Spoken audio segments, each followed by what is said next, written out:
Good afternoon. Welcome to the September 13th policy session of the Phoenix City Council. I will call the meeting to order and we'll begin with a roll call. Councilwoman Ansari. Here.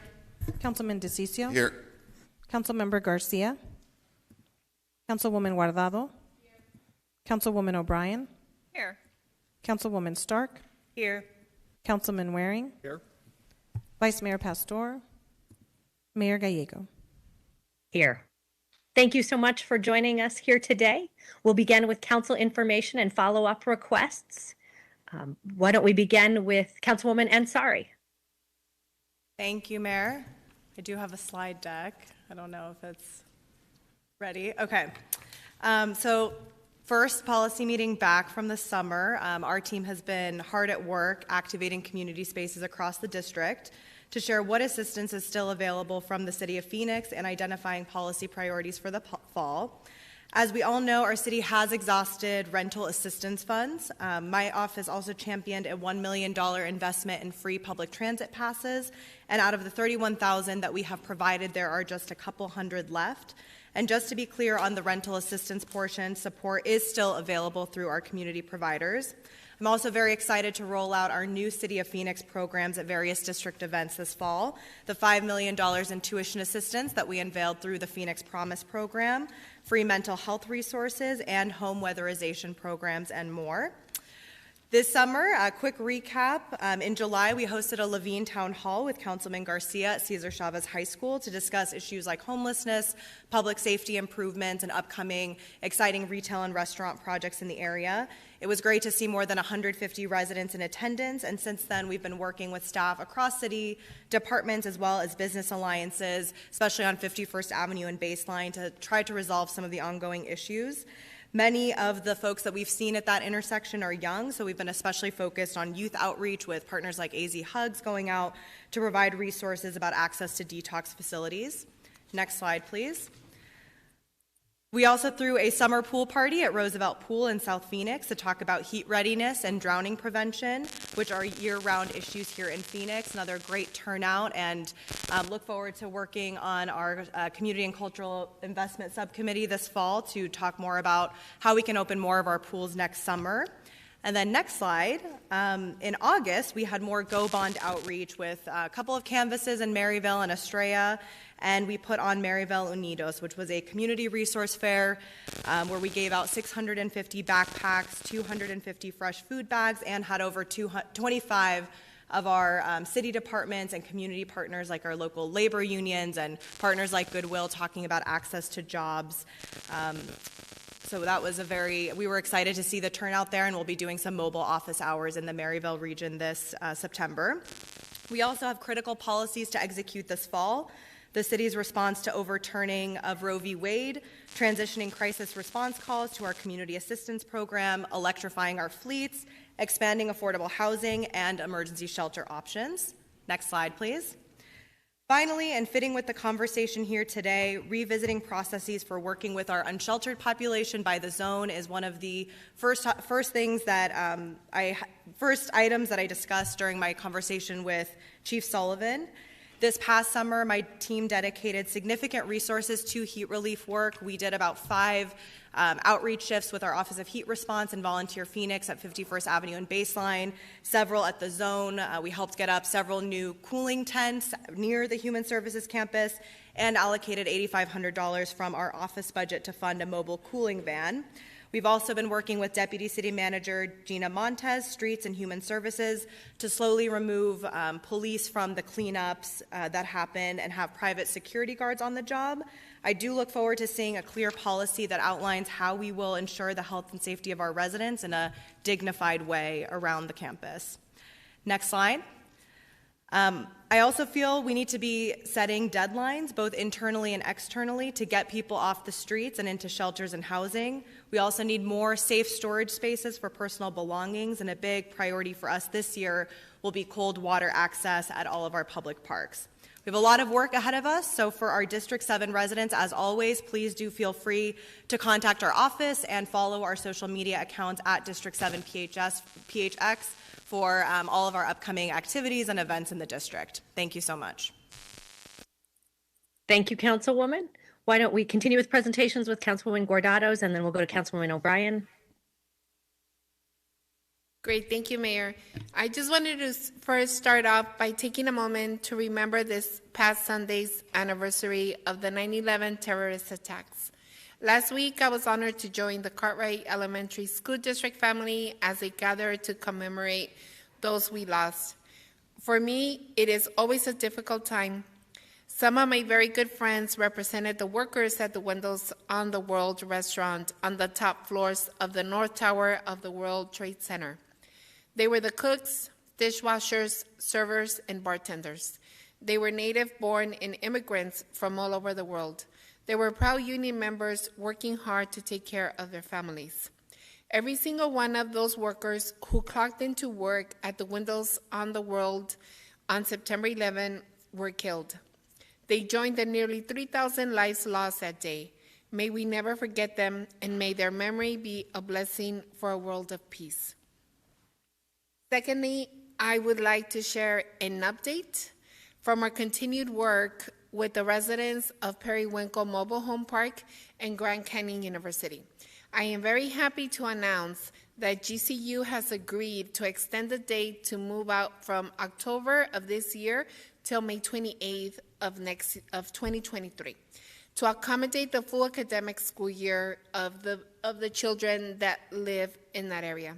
This was one of the most consistent requests we heard from Periwinkle residents, especially from those families and their children. GCU will also be hiring trellis to provide the relocating services. Each family will be assigned a personal housing counselor to navigate the process. GCU has also committed financial incentives, including rent relief and assistance with relocation costs that they will apply equally to all tenants. This has not been an easy process and an easy road for these residents at Periwinkle. I have spoken with them as a group and as individuals, and I want to personally thank them for their courage and commitment during this process. The next steps will take time, and there is more support that they will need. I am committed to making sure no one gets left out, and my team and I will continually be working with residents, GCU, city departments, and state agencies to make sure everyone at Periwinkle is taken care of. And I also want to personally thank our city manager, Jeff Barden, and our assistant city manager, Lori Bass, and as well our economic development director, Chris Mackey, for their collaboration and sense of urgency on this. Thank you for your support and for making this a priority for you guys as well. I know that it was not easy seeing constituents coming up to the mic and saying that they did not want to be homeless. So thank you so much for the urgency you guys have also put behind this. And now finally, on a different note, on a happy note, I want to end this with the events that we're going to be doing in District 5, or together with for District 5 and in other areas. This Thursday, September 15, we will be celebrating Mexican Independence Day with our El Grito celebration starting at 4 p.m. right outside of City Hall. I invite everyone to come out for a free and family-friendly event to kick off the beginning of Hispanic Heritage Month. I am very proud to partner with Councilmember Garcia and his team on this event. I also want to thank Chris Mackey for all of her help and Rita Marco for bringing our sister cities program on board. This year's El Grito will have, it's the first event that we have done in a very long time. I think that this is the first one since SB 1070. And I want to give a special shout out to everyone that has helped us put this together. This Grito event, we hope to be the first of many Grito events that we will do. The only thing that stopped us the last year, I think, was COVID, but now we are very excited to be able to start making this something that we do on a yearly basis, and we want to make sure that everyone comes and enjoys the music, the dancing, the food, the drinks, and fun for the whole family. So again, I invite everyone to come out this Thursday from 4 to 10 p.m. on Adams and First Avenue. And next week, on both Friday and Saturday nights, we will be hosting the 10th Annual Mexican Baseball Fiesta at American Family Fields of Phoenix on 51st Avenue and Indian School, both September 23rd and 24th, the Naranjeros of Hermosillo will be taking on the Águilas from Mexicali at 7 p.m. Again, a great family event, tons of food, tons of music, continuing this tradition of making sure that we continue to celebrate our heritage and making sure that everyone is able to come out and celebrate with us. I am very excited to have 2 nights of Mexican baseball in Maryville and hope to see everyone out with their families for a great event. Visit MexicanBaseballFiesta.com to get your tickets now. Thanks, Mayor. Thank you so much, Councilwoman. We'll go to Councilwoman O'Brien, followed by Councilmember Garcia, and then Councilmember DeCiccio. Thank you, Mayor. I just want to say how excited I am to be back in council chambers for the start of our new council session. My office has been hard at work all summer, focusing on new policy initiatives, events, and programs for the upcoming year. First, I want to remind everyone that we are back to hosting our monthly community meetings, and we'll have the next one on September 30th at 7:30 a.m., located at the Doubletree Hotel at Metro Center.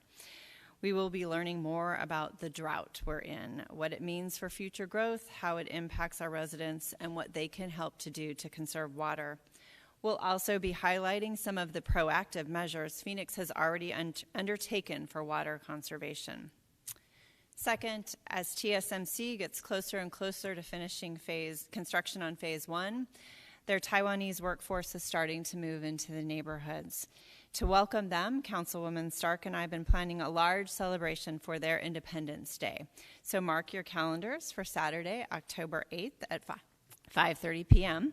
Join us on the ASU West campus for a night market with traditional foods, beverages, crafts, and entertainment. You can expect games, dances, and fireworks. So please contact my office to learn more about that event. In addition, it has been nearly 3 months since I joined the mayor and county attorney Rachel Mitchell in announcing Operation Gun Crime Crackdown, a coordinated partnership with the city, county, and federal law enforcement officials. From June 22nd to September 8th, 906 guns have been seized from the hands of criminals and taken off the streets.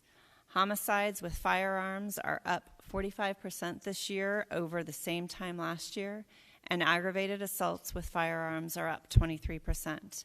We are not asking community members to help seize guns from law-abiding citizens. The fact is, according to a 2016 Bureau of Justice Assistance study, 2% of criminals are committing 80% of all gun crimes. So if you know someone who should not have a gun, please help us get those guns off the streets and out of the hands of criminals by calling 602-644-5805.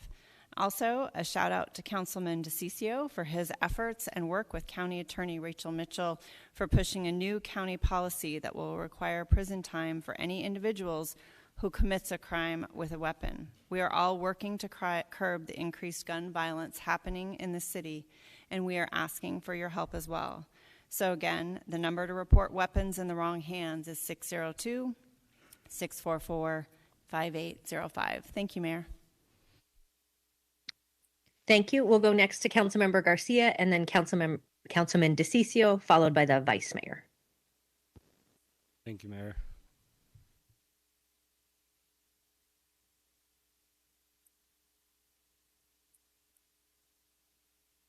The slides. All right. Thank you, Mayor. Excited to share our updates and the same being here in person. Today, unfortunately, go to the next slide. Starting with a little bit of sad news, want to highlight Michael Felder. I did not know Michael personally, and some of his friends came to our council meeting last week to let us know about the situation, what happened. So I want to tell a little bit of his story and then connect it to some of the work we hopefully can do. Michael Felder was born on September 1st, 1960 in Myrtle Beach, South Carolina, and died August 30th, 2022 in Phoenix, Arizona, outside of the Human Services campus. He died from the heat during the heat advisory. Michael was one of the approximately 5,000 unsheltered, houseless people who have no shelter in Phoenix. He took all the precautions against the heat that he could. He did everything the city recommended that he do to protect himself from the heat, but unfortunately it was not enough. For several years, Michael had been an organizer with Fund for Empowerment, and this organization is made up of formerly unsheltered folks who advocate for the rights and needs of the unsheltered community. He worked tirelessly for justice,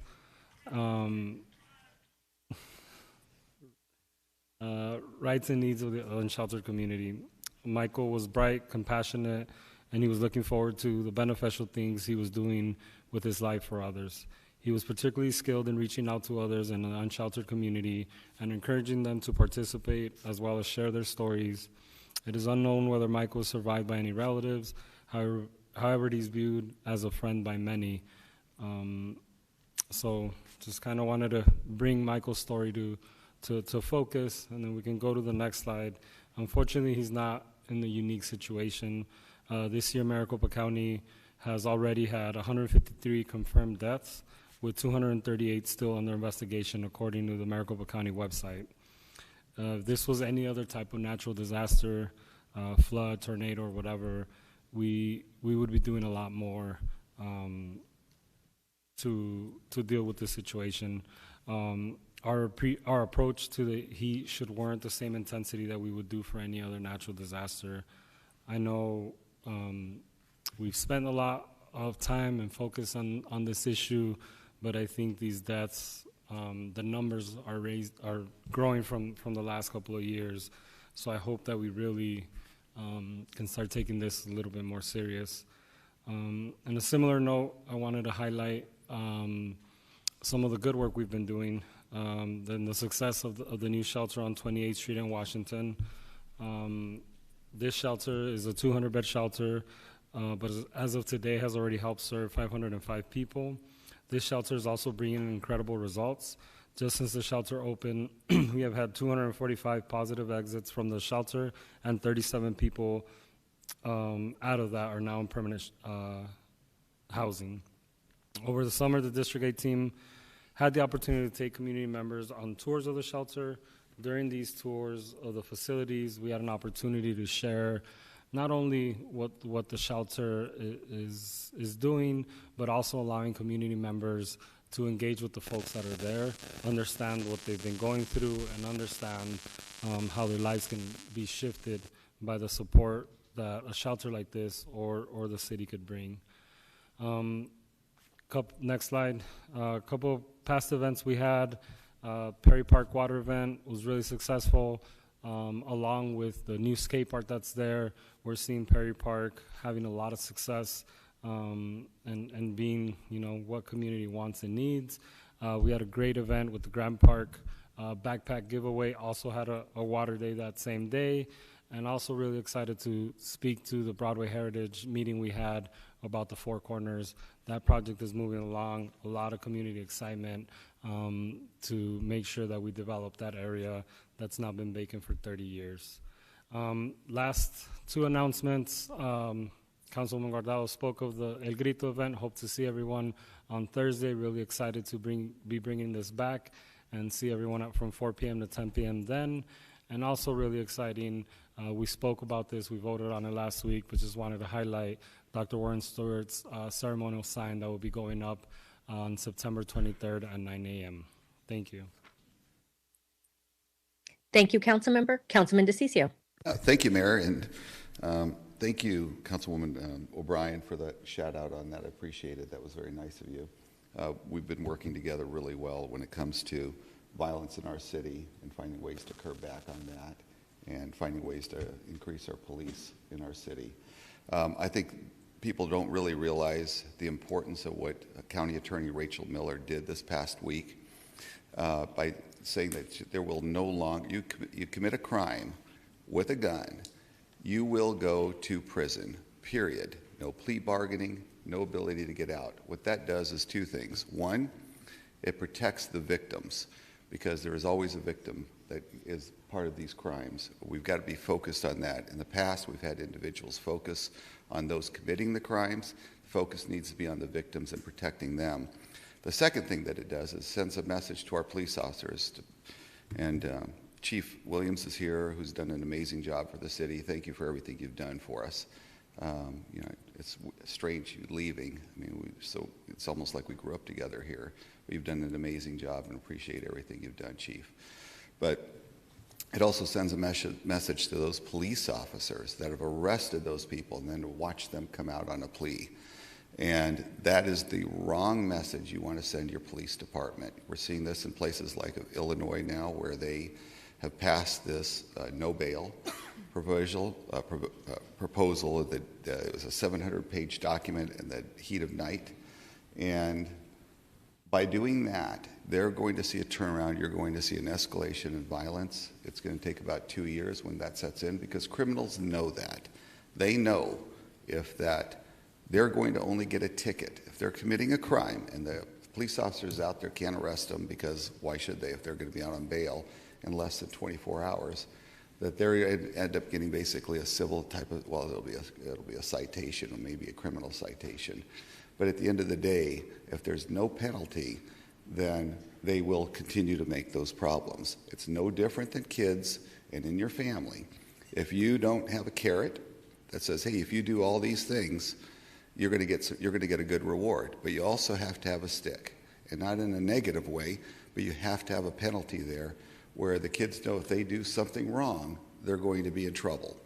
And if you don't have that, then individuals will take advantage of it. We're seeing this in Portland, we're seeing this in San Francisco, we're seeing it in Seattle, we're seeing it across the nation, where individual crime and crime is escalating. These individuals need to be locked up, they need to be put in jail, they need to be in prison, is where they need to be. And that is the policy that needs to happen in our county. So kudos to Rachel Miller, County Attorney Rachel Miller, for doing this, because it was long needed. We started seeing an uptick in violent crimes across the valley here, and unless those individuals are put away, the victims will always be victims, and we cannot afford to do that. We cannot allow that to happen in our society. 2 points. I'd like to also point out that there's going to be a big ribbon cutting for the Papago Boat Dock ribbon cutting, September 29. And the Cholla Trail opening is slated now for September 30th. Now, I want to give a special shout out to Inger and to Cynthia and our Parks Department. They are literally one of our best departments. They are on game on everything that they do and how their quick responses and how they work with the public. That was very difficult. The Cholla Trail is, there you are, Inger, how are you? You've done an amazing job, and you picked a great successor behind you too. So if you look at how hard it was to get this thing done, it was impossible to get it done. Everyone thought it was going to be impossible. It's one of the most iconic trails we have in the state, and one of the most used trails that we have in the state. And to get all that done, to get neighborhood support, we still had some individuals, and we're still trying to work that out, and staff's doing an amazing job on that. So kudos to our Parks Department. Could you please make sure to pass that along to every single person who worked on that? Because those individuals deserve the praise and the recognition. And we'll do that at the ribbon cutting, if you can make sure I get a list of names of people that worked on it, just because they deserve the praise. You know, the politicians get all the credit, but at the end of the day, it's the people that did the work that deserve it. And they did an amazing job on that. Thank you, Mayor. Thank you, Councilman DeCiccio. Do we have any additional updates? And just a quick one from me. I got to join many colleagues from across the country today at today's White House ceremony for the Inflation Reduction Act. Incredibly important piece of legislation that includes $4 billion to fight drought. The situation on the Colorado River needs all the investment and federal partnership we can get, so that was great to see. The Inflation Reduction Act will also help speed the deployment of electric vehicles, help people get better air conditioning, and generally be a great tool for us as we work to become the most sustainable desert city. So it was a pleasure to be there. I'll turn to our city manager now. Do we have any city manager reports? Mayor, I do not. All right, then we will go to the main event today, which is our public safety update, and I'll turn it over to our Assistant City Manager, Lori Bays. Thank you, Mayor. Good afternoon, members of the council. Today we are here to present information on significant police policy changes that have been implemented over the last several years, as well as an update on our alternative response and oversight programs, including the Family Advocacy Team, the Community Assistance Program, also known as CAP, as well as the Office of Accountability and Transparency, otherwise known as OAT. Our presenters today are Police Chief Jerry Williams, Human Services Director Marshall Franklin, CAP Program Administrator DC Ernst, and our OAT Director Roger Smith.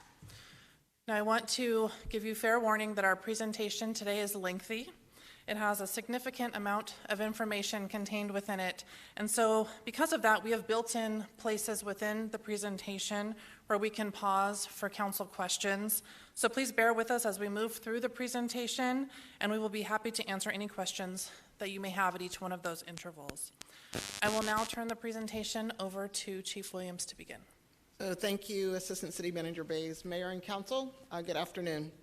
So programs and presentations like this don't get put together by us, it gets put together by staff. So I did want to give a quick shout out to my management assistant, to Casey Howard, who's sitting at the table. She'll work the clicker for me, as well as Assistant City Manager Lori Bays, Assistant Zach Wallace. So thank you both for all your work that you did with this. So as was mentioned, today the City of Phoenix team will discuss important key programs that have increased the service delivery to a wide range of community members.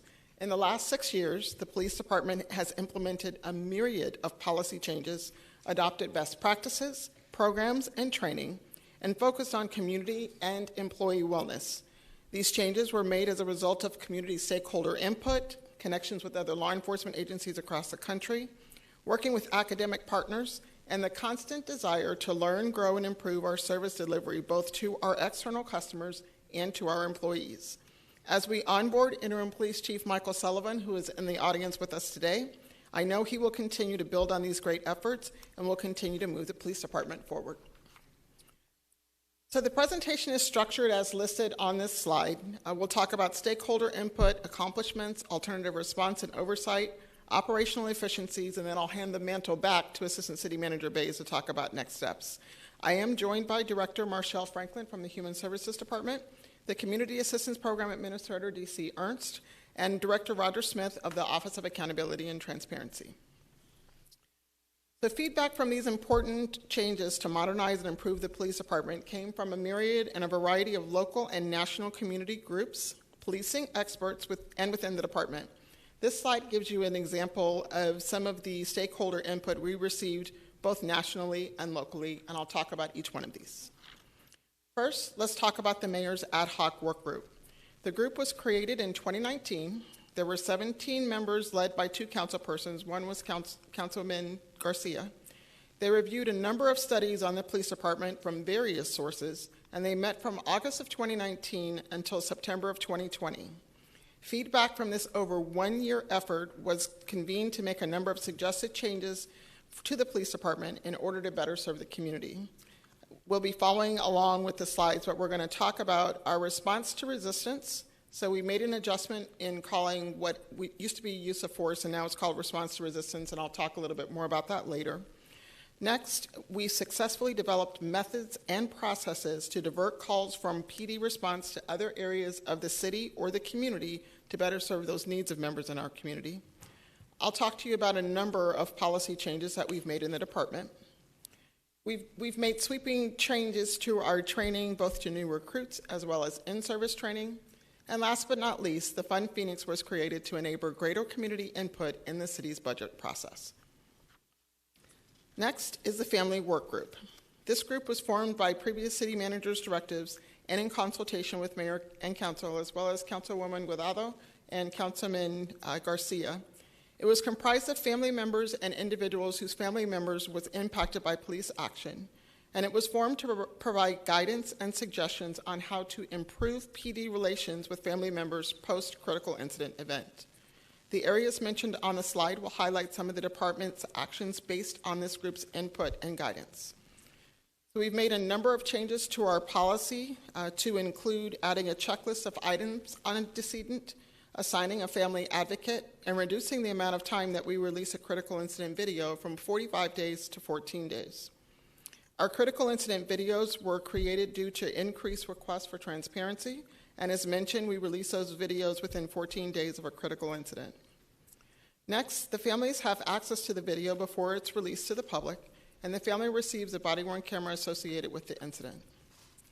Families impacted by police action are assigned a family advocate directly to them to have someone outside the police department to connect with them. Human Services Director Franklin will speak more about that later in the presentation. And lastly, the police department has added and updated public-facing dashboards to share critical information to the public. Our community advisory boards are comprised of community leaders, and you see the various groups that are here. It is their responsibility to be advisory directly to the police chief and to act as a conduit of information with their constituents. Advisory boards members are responsible for working with their designated community response squad detective to communicate global and community concerns. Advisory board members are also asked to attend trainings facilitated by our department to provide them with an understanding of 21st century policing. Based on stakeholder input and also suggested by Mayor and Council, the department began the process of becoming compliant with 8 Can't Wait. 8 Can't Wait is a product of Campaign Zero's mission to encourage policymakers to focus on solutions with the strongest evidence of effectiveness at reducing police violence. The 8 Can't Wait suggests that agencies that have all of these 8 policies in practice have a tendency to have fewer law enforcement fatalities. In June of 2020, we became aware of the database. The database tracks 8 policies that curtail police violence, and I'll talk a little bit more about these as we go through them. First and foremost, though, Phoenix PD is in compliance with 8 Can't Wait. One of the first things that they look at are banning chokeholds and strangleholds, and this became policy for us in June of 20. They also require de-escalation. Yes, we became compliant with this in December of 2020, but we use de-escalation all the time, and it's ingrained in our training and our practices. Next, requiring a warning before shooting. Employees will, if practical, issue a verbal warning without firing a warning shot. Next, exhausting all alternatives before shooting, so we're compliant with that. In July of 2020, and I'll talk a little bit more about this later, we implemented the duty to intervene and increased it in our policy. So we want our employees to intervene if there is bad action, a violation of policy, or a violation of law, and we're mandating that in policy.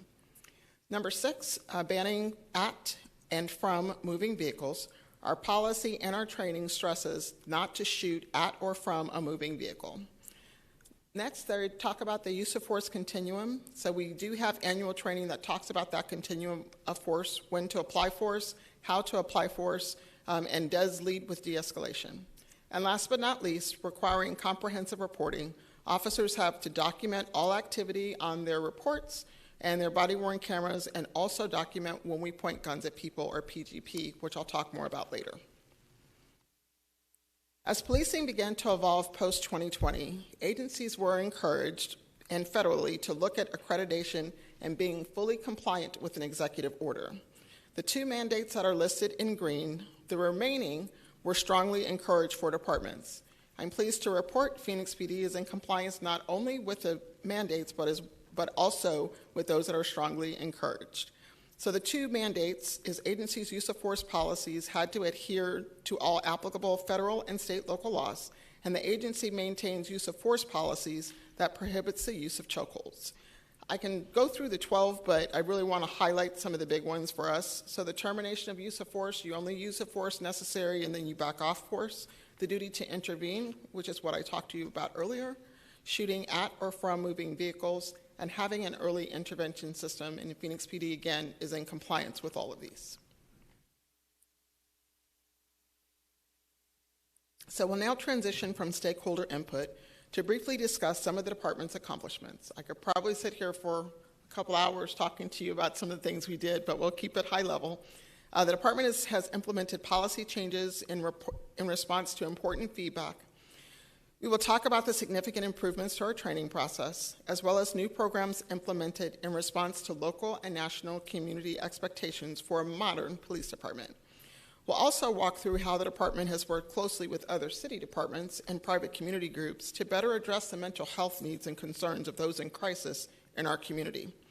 The other accomplishments, the 2 listed below, will be presented by some of my peers. So let's first talk about substantive policy changes. There are over 90 policy changes, but I don't want to talk about 90. I just want to highlight the ones that we believe are most impactful to our community. We work with community input, such as the ad hoc and the family work group. We learn best practices from other police departments across the country. We learn from our academic partners, and we've identified things through what I will explain later is called our Center for Continuous Improvement. So let's talk about body-worn cameras. In 2017, we updated to reflect the department's enhanced body-worn camera policy. We updated procedures regarding body-worn cameras to be worn on duty and when you're working in an off-duty capacity. And a big one to us is updated to prohibit employees who are subject to an ongoing criminal investigation, including an officer-involved shooting or an in-custody death, from accessing or viewing the body-worn camera video related to the criminal investigation until the video is released from the criminal investigators. Next, our deployment. In 2019, we updated the policy to include Olive Patrol, and as you all know, we have our specialty units such as our community action officers, our neighborhood enforcement team, our downtown operations unit, our tactical response unit, our community response squad detectives, and then we've outlined the body-worn camera activation requirements to each user. I'm pleased to report that all public-facing officers have been equipped with body-worn cameras, and I'll tell you, that's huge. It's a huge accomplishment, and it demonstrates our desire to continue to be transparent with our policing practices. Next, supervision and supervisory notification. We updated the policy to require supervisors to be notified when an officer points a gun at a person or a PGP in order to review each incident associated with the PGP. Next, the placement of the body-worn cameras. We clarified where the body-worn camera is going to be placed on the officer's person. We expanded the body-worn camera program that allows the department to continue to evolve and be more transparent with our community. And we do know that there's benefits to the officers as well. It's a great way to show an accurate account of contact with our community members, and the body-worn camera benefits the city because it shows that we're transparent. Our immigration policy revisions. As I onboarded as chief in 2016, members of council and members of the community wanted an updated immigration policy. As a result, there were a number of in-person meetings with special interest groups, neighborhood groups, faith-based organizations to listen to the concerns and to adjust the policy. We changed the policy from immigration enforcement to immigration procedures. The law had changed since Phoenix PD began our first immigration policy, and so this was necessary. Next, it was also suggested by special interest groups that the department have one location for officers to call and ask for ICE assistance. This resulted in having a centralized location for ICE call-out and contact, and the policy changed to have officers call the Violent Crimes Bureau desk and track when ICE was called. So I did want to share some of the changes to the immigration policy. It's going to come up listed on the screen. We prohibit the immigration status inquiries during consensual contacts. We prohibited officers from contacting ICE while in school grounds, and we expanded the verbiage to prohibit arresting, stopping, detaining, or contacting individuals based on their color or ethnicity. We are certain that the revisions in this policy, we believe, has improved some of our relations with some of our members of the community. So I talked earlier about the change in verbiage from use of force to response to resistance. Police departments, both nationally and locally, have adopted the term response to resistance to better describe the officer's response to individuals refusing to follow the instructions during a contact, which could ultimately lead to different levels of force. So first, in the response to resistance policy and practice, we've mandated the banning of the use of chokeholds. We've moved the sanctity of life clause to the forefront of the policy instead of in the middle of the policy. We re-emphasize the utilization of de-escalation techniques and tactics. We created a foot pursuit policy that was also a byproduct of community stakeholder input in many meetings with members of our community. We clarified using deadly force as a last resort. And lastly, we added and trained employees on the expectation to intervene if they see a fellow officer or another employee violating policy or procedure. As I mentioned before, this was implemented into policy in July of 2020. By continuing self-evaluation and implementing best practices, this allows us to better serve our community. I would be remiss if I didn't add into the change in policy that we added the duty to render aid. At any time there is an injury or an alleged injury, or as a result of an interaction with the police department personnel, our employees will examine a person, must request medical personnel, and must immediately contact a supervisor. The care of the people that we come in contact with is of paramount importance to us and demonstrate that we're committed to providing aid wherever and whenever we can, even if it's after a critical incident. I mentioned earlier in the presentation that we derive changes and adjustments from a myriad of sources. The National Police Foundation is one of those academic resources. The National Police Foundation's recommendations suggested, and we've implemented, that we document when officers point guns at people. If some of you remember back in 2010, that was also a recommendation from the Community Policing Trust Initiative. We've improved training to include the use of technology such as virtual reality. We improved consistency in data collection for periodic analysis of our officer-involved shootings. And with a new records management system, knock on wood, we'll be able to collect data better and analyze the data. And lastly, the foundation suggested that we have more crisis intervention team training for our officers. Next up, additional ad hoc recommendations were both the disciplinary side as well as prioritizing cite and release as opposed to arrest options. Working within the requirements to have an MOU and through the labor management process, the city, through the MOU, removed the ability of officers to redact their disciplinary history and prohibits the inactivation of serious misconduct. We've also worked on prioritize a cite and release option as opposed to arrest whenever practical. Next, we'll talk about our enhanced training over the course of the next slides. In the last 6 years, we've really honed in on training and providing training in new and different ways. I'll discuss training highlights, e-learning, advanced less lethal program, and squad-based scenario training. First, let's talk about training highlights. We put additional focus on training in the areas of de-escalation and mental health, implicit bias, and leadership development. Also, de-escalation is in policy, it's in practice, it's in procedure, and we train and ingrain de-escalation to our officers and our employees. Our crisis response model has reality-based training. It focuses on mental health, and we have crisis intervention team training for our dispatchers. We've also required our new officers direct from the academy to receive an additional 40 hours of crisis intervention team training to give them extra tools on their belt in dealing with members of our community. Our organized briefing training, we have over 50 videos since 2021, have been sent out on current trends and best practices for all patrol supervisors and officers. The organized briefing trainings allows the department to send out training in a timely manner and results in more consistency in training throughout the department.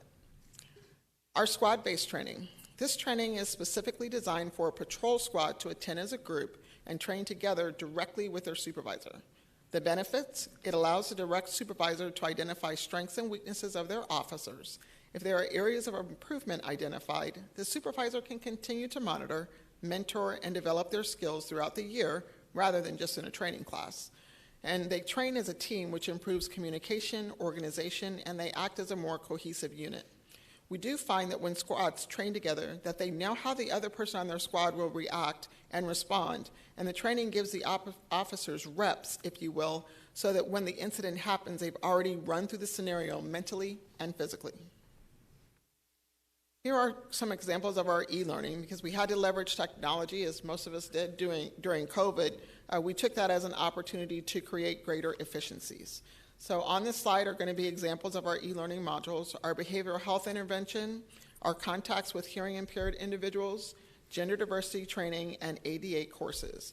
We have access to over 200 e-learning modules, and we believe this is an efficiency that provides the necessary training, first of all, in a consistent manner.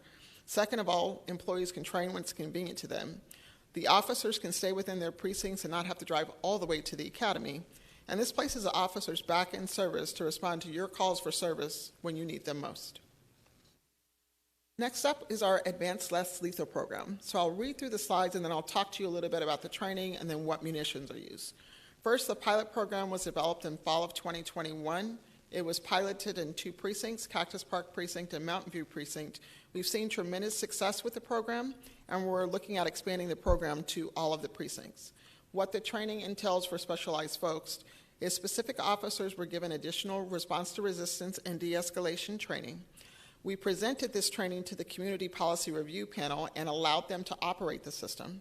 As I mentioned, we had the pilot in 2 precincts, And we had 80 hours of training that was focused on de-escalation, communication, less lethal deployment, force options, policy, case law, as well as scenario-driven reality-based training. So let's talk about what the munitions are. The 40 millimeter round is the one that you see in the upper left corner. This munition is being deployed is a non-flexible rubber composite baton that deploys at 158 feet at 242 feet per second.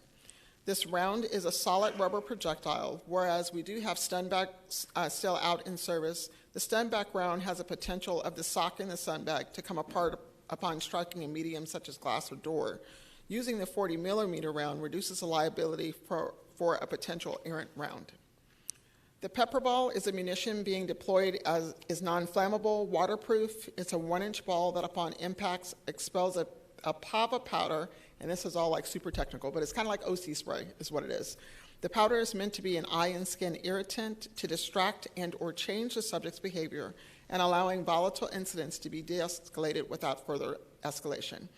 One quick example, we had an armed suicidal subject driving through multiple precincts and eventually stopped. We conducted a high-risk vehicle stop with the individual. The subject exited the vehicle acting erratically and holding a black object in his hand, refusing our commands.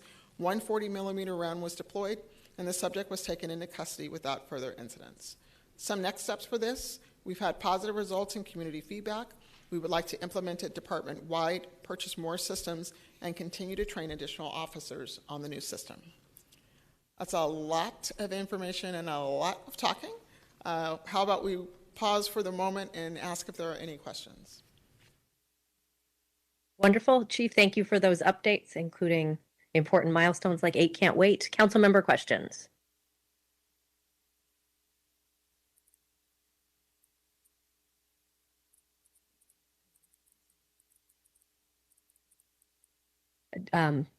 Councilwoman Ansari? Thank you.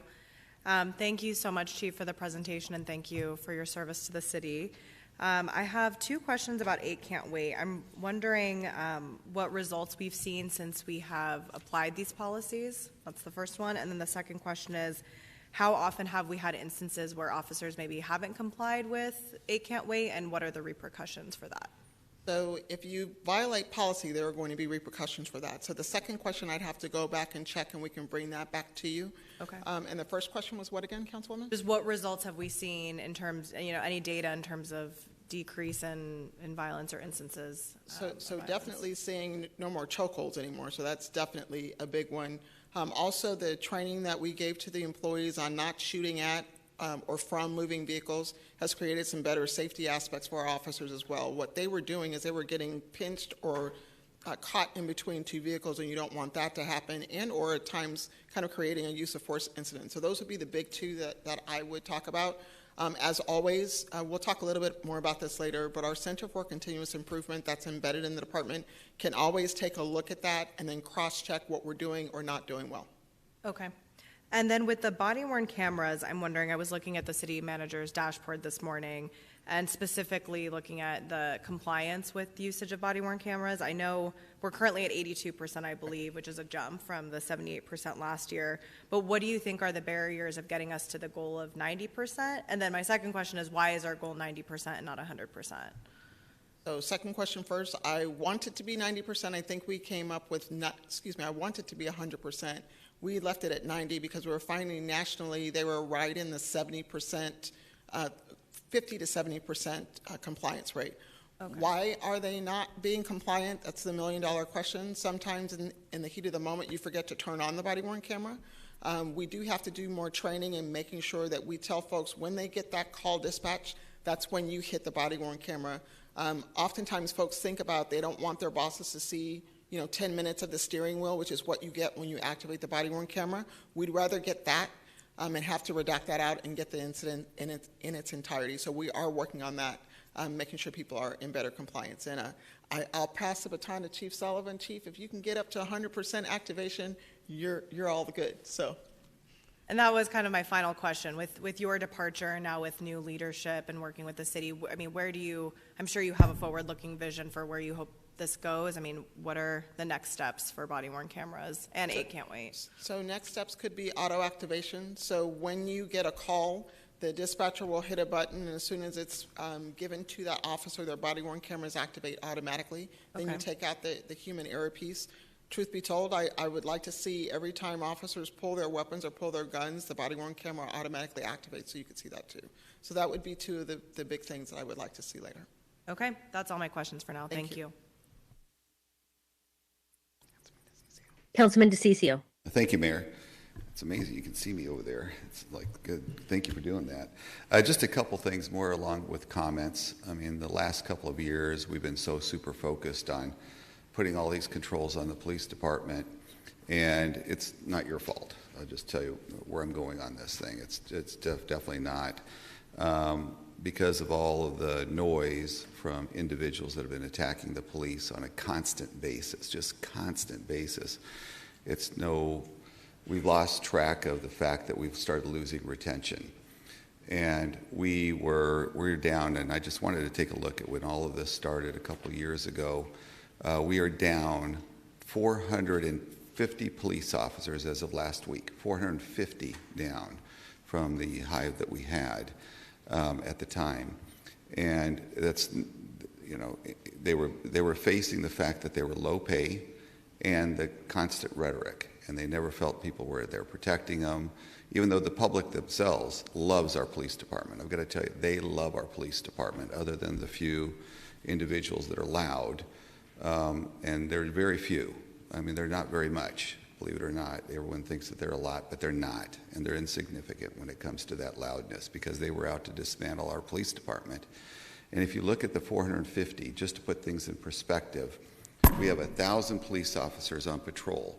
450 represents a rate of 45%. 45%, just to put things in perspective, of 1,000 police officers on patrol, 450 down. Now, that's within their whole department, but it gives people a perspective of how many police officers we're low on. And that has put our public in danger, and it's put our police officers in danger, because we don't have enough of them to go out there. Our response times went from 5 minutes to 7 minutes. That means someone's breaking down your door and they want to get into your home. You have to tell that person, wait a minute, give me 7 minutes for the police department to get here. It's because of the shortage that we have out there. And that's just unacceptable for our citizenry. The majority of the citizens do a good job. They do great things. They just want to protect their families, and they deserve to be protected. They deserve to have a police officer there when a bad person's trying to break into their home. So the police crisis isn't just about the low pay, it's also about the rhetoric that we've heard for the last 2 years. So if you look at police staffing, we've done a good job of increasing the pay, but my comment, my thoughts would be to us start providing a little bit more love. I mean, you can be in a relationship with a family member, and if you're not treating, and you can give them everything that they want, you can provide them all the material goods that you want, but if you're not showing them a level of love and respect and dignity that they deserve, then they're going to leave. Sooner or later, they're going to find a way to check out, and they're going to find a way not to do the things that they should be doing in that relationship. No different from the police department. So from my end of it, I think we need to really start focusing on providing a little bit more respect and dignity. These officers have families, they have kids, they're great coaches, they go to church, they do all the things we want them to do in our society. They are involved with our society. They teach Little League. They have their kids playing ball, and they do all those things. But what we saw is an attack on their families. And you saw them go after their families. People at school would ridicule the kids with their police officers as their mom or dad was a police officer. That's just unacceptable in the city of Phoenix. I don't know what they want to do in other cities, but in our city, that's not acceptable.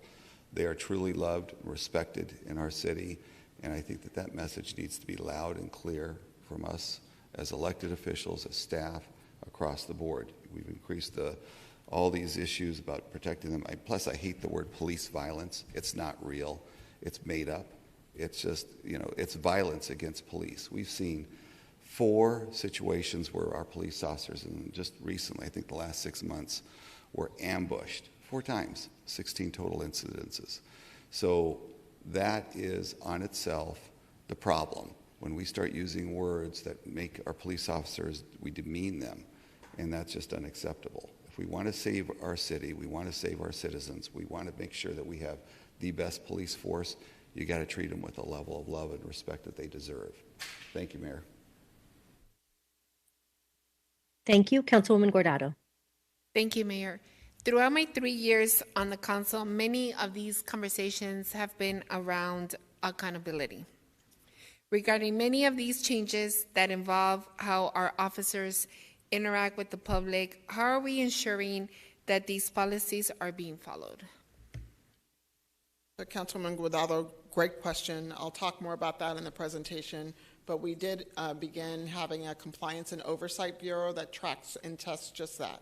Everything from compliance to precinct audits and some other things. So when I get to the Compliance and Oversight Bureau, that's one of the areas. Obviously, we're under the consent decree process with the Department of Justice. That is definitely going to be something that's going to have to happen in the police department, and I'm certain it's going to be one of the mandates as well. But we're not waiting for that. We're already beginning the process of doing it with the Compliance and Oversight Bureau. Great. And then my second question is, we have so many cases that are resulting in scrutiny and resulting into officer-involved shootings. And what are we doing, when it comes to, we're talking a lot about body-worn cameras. We have a lot of issues. And what are we doing with these random sampling to review body-worn camera footage to ensure policy is being followed? Are we doing that? Are we not doing that? And how is that being addressed? Thank you for that question, Councilwoman Guardado. Each precinct has a quality assurance sergeant that reviews and responds to video. As was previously mentioned, and I'll talk a little bit more about it in the other parts of the presentation, officers have to document when they point a gun at a person, and they have to notify their supervisor.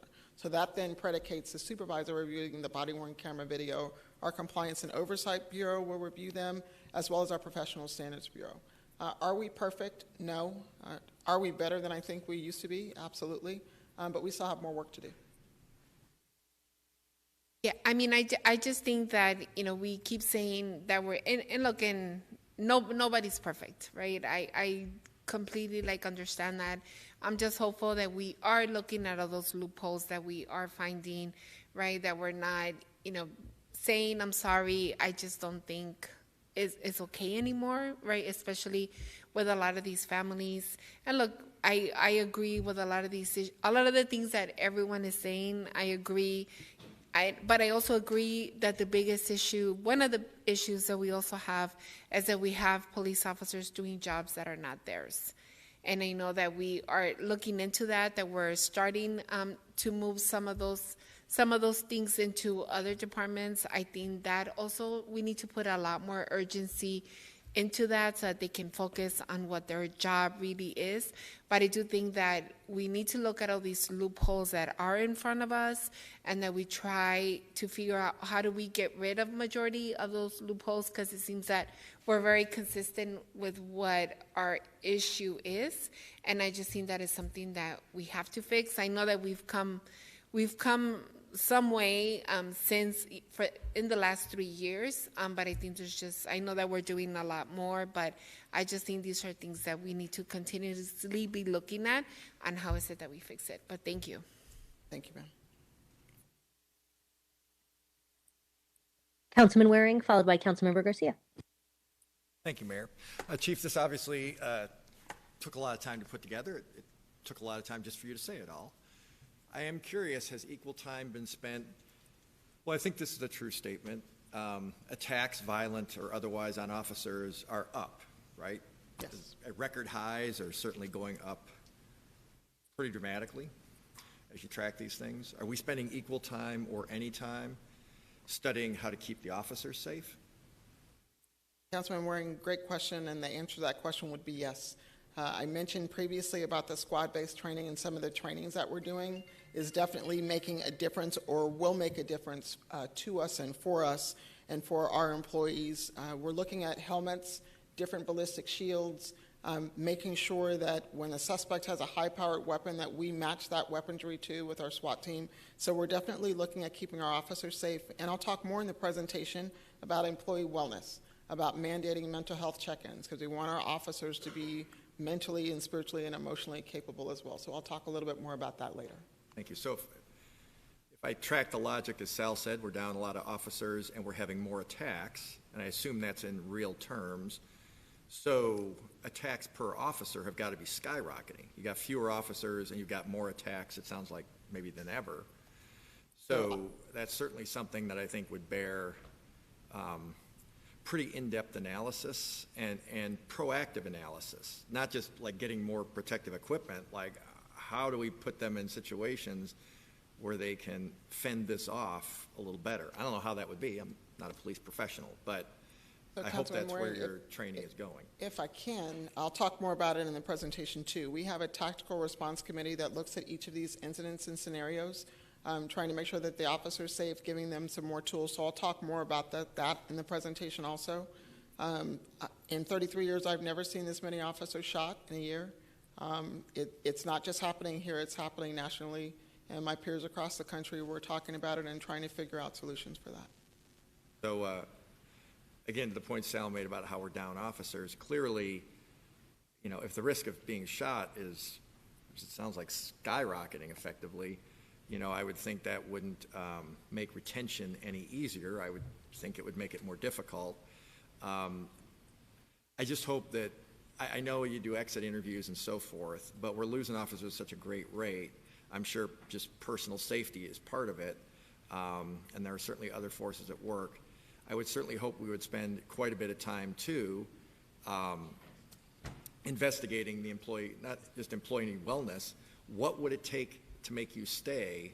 We've tried to address the pay issue, but what would it make to keep you?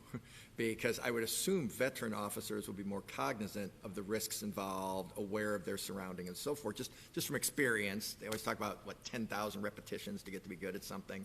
So I would assume the more nights you've been out driving around in the Tahoe, the better you are at the job. I would assume that's just the way life is kind of for a lot of different professions. But I would certainly hope that that'd be something we would do, because at some point we're just reaching a critical mass and we can't seem to replace the officers that we're losing. So to me, the fewer officers we have on the streets, I assume there's more chance that they're really literally under the gun and tempted to use tactics that the public has found objectionable, understandably so. But it just seems like if we don't address the crisis that is our staffing, things are only going to get worse, not better, no matter how much we study it and how many reports we come up with. So if I may, Councilman Waring, or Mayor and Council, offer to tomorrow at the Public Safety Subcommittee, you're going to get a presentation on staffing and hiring that'll talk about the fact that we are getting more numbers and more people into the process. Can't keep up with those folks leaving. We do exit interviews and ask them what would it take to stay or stay interviews. So we've done all that. At the end of the day, we still have a responsibility to protect and serve. And I will tell you, on critical incidents, I'm always very proud of the fact that the men and women, in spite of all the challenges, still put this uniform on and come to work every day. Our dispatchers still answer calls for service. Our crime lab techs still show up. But I do hear what you're saying, though. Well, thank you. And I would say, I've said it before, but for anybody in the force who's retirement eligible who hasn't actually retired, a special shout out, because we haven't made it easy. And the job, as we can see here, is getting more complicated by the day, and the dangers are rising, it sounds like, on a daily basis. So thank you for staying. Thank you, Chief. Thank you. Councilmember Garcia. Thank you, Mayor. Thank you, Chief, for the presentation. I think the questioning would be a little bit different if you were staying, but I do grateful that you've met with families and you acknowledge that there was some things wrong with the department and there were some changes to be made. And so I appreciate that. And I know that at least for the folks I've talked to or what we've seen, that because it took us so long to do some of these changes, we had reached the level, I don't want to say of impunity, but probably kind of blind to a lot of the things that were happening. And so I think now we're in a situation where there's an entire culture shift that needs to happen. And I do think you've made some shifts and things that are going to allow us to move forward. Whether it's the next chief or the one after that, there's still a lot of work to be done. One of the questions I had, and I know it's a lot of information today, and I don't want to go into every detail, especially from just the ad hoc alone. We could be here for hours.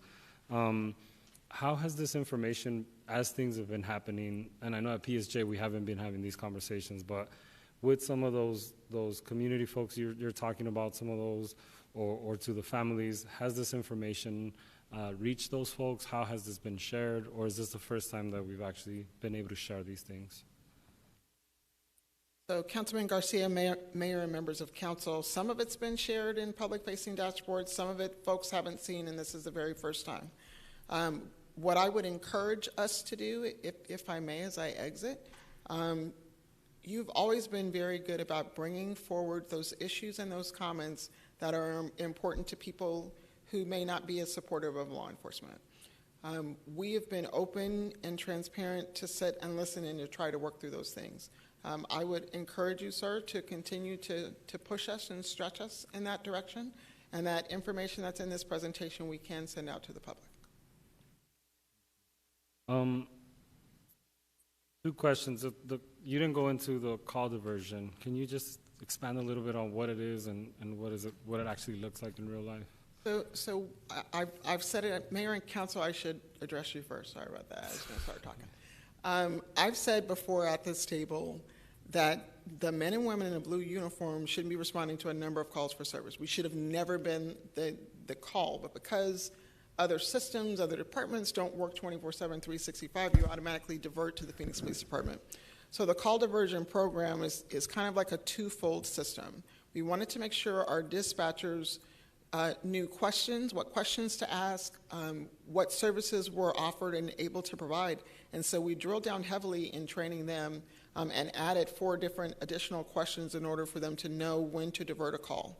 We've embedded crisis intervention team folks into our call center. We've increased the amount of crisis intervention team training we've given to our employees. And later on in the presentation, you'll hear from DC Ernst, who's going to talk about the citywide program. So it's not just the police department. We as a city recognize this, and you all brought it to our attention as well as our community members. So that would be the way that I would answer that question, but we really drilled down in the communication side, because when you have the worst day of your life and you're calling communications, we want those folks to be the first stop to be able to divert that call if possible and not even have a blue suit respond. The similar question around camera on and off, and I agree with you, automatically turning them on would be great. And then also, I'm going to try to couple these, duty to intervene or to render aid. And again, I think it's great. I think obviously we saw it with Ryan's case. We've seen it with plenty of cases where we wish things would have played out differently. What does discipline look like for both of those situations, whether someone forgets to turn on the camera or someone just doesn't, provide the aid or move in that direction? So Councilmember Garcia and members of council, or Mayor too, it depends. So I wish I could tell you that if you do this, then this is going to happen. But I will tell you, if you don't turn on your body-worn camera, it's an automatic written reprimand. And then progressive discipline moves on from there. The duty to intervene is a little bit different because it depends on the severity. It depends on how long you did or didn't administer or render aid, I'm talking render aid. Duty to intervene, it could depend on what the crime is. If someone is seriously injured, obviously it's going to be a different level of crime and activity. What I would suggest is that we can come back maybe later at a public safety subcommittee and kind of flush through what those would look like and give you a couple of scenarios. Other questions? I understand, or I don't understand it, but I see the duty, the response to resistance versus use of force. And I'm going to couple that with another one just to try to shorten time. There's been some complaints about our videos once we put them out of critical incidents that they seem like they're being skewed towards trying to tell a certain narrative rather than just, releasing the video. Not suggesting either way, just saying the background usually sounds to some folks like excuses, or not excuses, but reasons why things ended up the way they did. It seems like both of those are kind of trying to push responsibility onto the non-officer. And so response to resistance seems like you're putting the onus on someone that's resisting rather than an officer committing use of force. Can you explain a little bit, and I know you said it's a national trend, but why that difference? And then also on the videos, they do seem to have a lot of context. What would it look like to just release the video and just say, hey, this happened? I would almost want the city attorney to respond to that last question. So part of our commitment to transparency is releasing the facts in the video. We do believe that we're providing facts. It was very clear in the family advocacy group that was not the case in their perception. Secondly, the chief's duty is to protect the city as well as far as litigation, and some of the reasons why we don't release all the information is due to litigation. That doesn't sound exactly warm and fuzzy, but I would respond to that in that manner. And what was the first question again? Oh, response to resistance. The difference Right. between, and sorry to try to couple, I'm trying to make it shorter, but response to resistance versus use of force. It seems a response. I hear you. Yeah. So the police officers are responding to the resistance that they're receiving from an individual. It has no onus on one or the other, in my opinion. If an officer uses excessive force, we're definitely going to deal with that. It should be captured on body-worn camera video, and we'll address it. What we're seeing in the national trend with law enforcement agencies is us just trying to articulate how and why our officers are reacting and responding to scenarios and situations. But I do hear what you're saying, that you could perceive that it's the onus on the individual. I would argue and say we're responding to that resistance that we're getting from the individuals. Can we communicate better? Absolutely. Okay. I think that's it. The only other question, and I think it's kind of a little bit out of context, but yesterday, I think it's to you, Laurie, there's an ASU study. I'm not even sure which one at this point. We've asked for so many, but the media outlined yesterday a study. Just had a quick question around, is that the study we had asked for and it never came about, or do you have more information on that? That study is, Mayor, members of the council, Councilmember Garcia, that study is not the ASU Calls for Service study. It is a different ASU study. We actually have multiple relationships with ASU as it relates to research studies. The one that was referred to in the media yesterday, I actually cannot go into great detail on due to some related litigation because of the same subject matter. However, we have some things that we need to work through with ASU, and we are discussing those things with their legal counsel actively, and we hope to be able to resolve those and have further discussions about the content of that report. And what was that report, just to remember which one? Was it just specifically on the protest, or? Yes. I just wasn't clear, and the first time I heard about it was in the media, so that's why Yeah, I'm asking. so Mayor, members of the council, Councilmember Garcia, it was related to the protests around the time frame of October of 2020. Thank you, Mayor. Thank you, council member. All right, back to you, Chief. Okay, so this is like a four-part thing, so this is part two. So let's talk about our accomplishments as she's loading the video for us.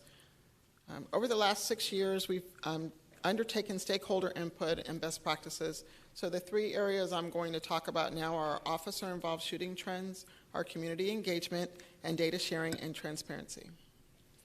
First, our officer-involved shooting trends. I know the graph may be a little bit tough to see, but there's an ebb and flow in officer-involved shooting trends. I will say that there's no one thing that explains the trends in their entirety. I will say, though, that more training and providing officers tools to de-escalate, such as the Less Lethal program, has shown great results, not just for our community members who may be impacted, our community impacted, but also those officers and employees who are involved in critical incidents. I will tell you that we learn from each incident and review the incidents internally. We have a training review committee that evaluates all of our officer-involved shooting incidents to identify trends and best practices and areas of improvement. Information gained in these TRCs, or training review committee, are used to develop future trainings, and much of the current courses offered through this were developed with this information.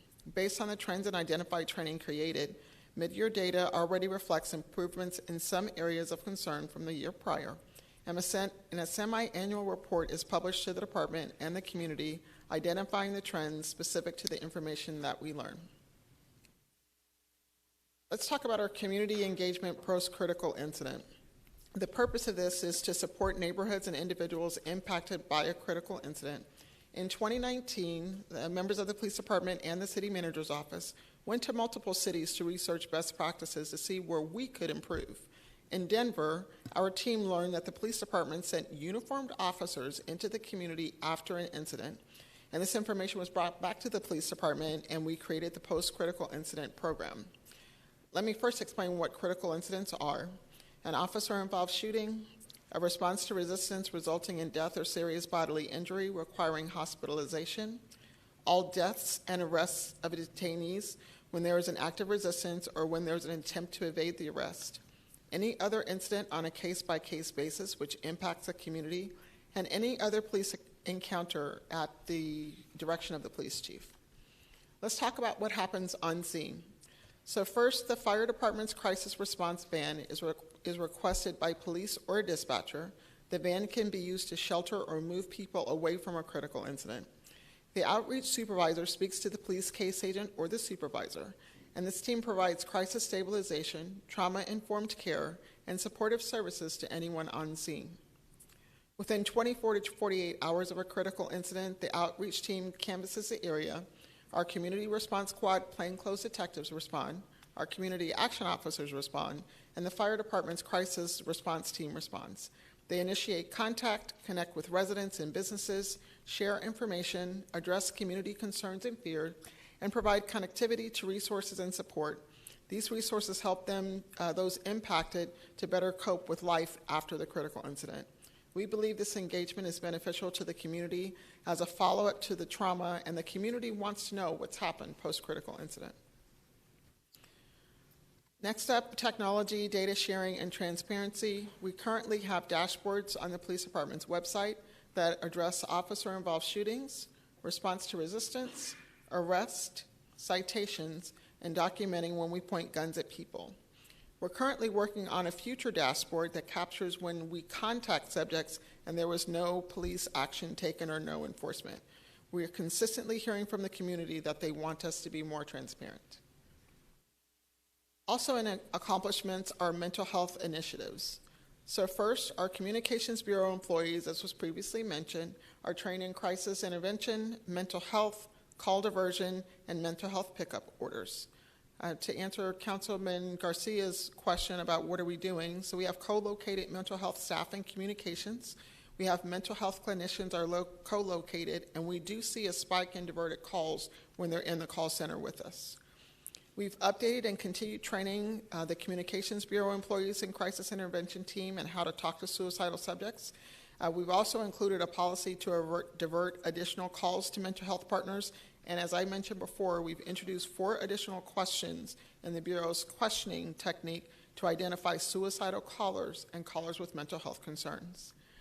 Next, leveraging technology. The Training Bureau utilizes a virtual reality system that creates a number of scenarios that both recruits and in-service employees can run through, and it trains officers on the best outcomes for those situations. And lastly, we're partnering with the Phoenix Fire Department's behavioral health units and our community assistance program, DC EARNS. Will address this later. As members of our community continue to deal with mental health issues, the City of Phoenix will continue to improve our response. This next slide shows the calls that have been diverted since we started the diversion program in 2019. I do have updated numbers that aren't on the slide. As of August, we've diverted 5,783 calls. If we continue with the current pace that we're on, we're looking at diverting close to 8,500 calls in this year alone. We talked a lot about community wellness. I do want to address employee wellness. That's a big deal for us. The Employee Assistance Unit is dedicated to assisting department employees and their family with a myriad of life's difficulties. We provide crisis intervention team training, peer support, resources for psychological services, because we want to ensure the emotional and psychological well-being of our employees. So we've expanded the Employee Assistance Unit. When I started in 2016, we only had 4 people. Now we have 8 full-time positions.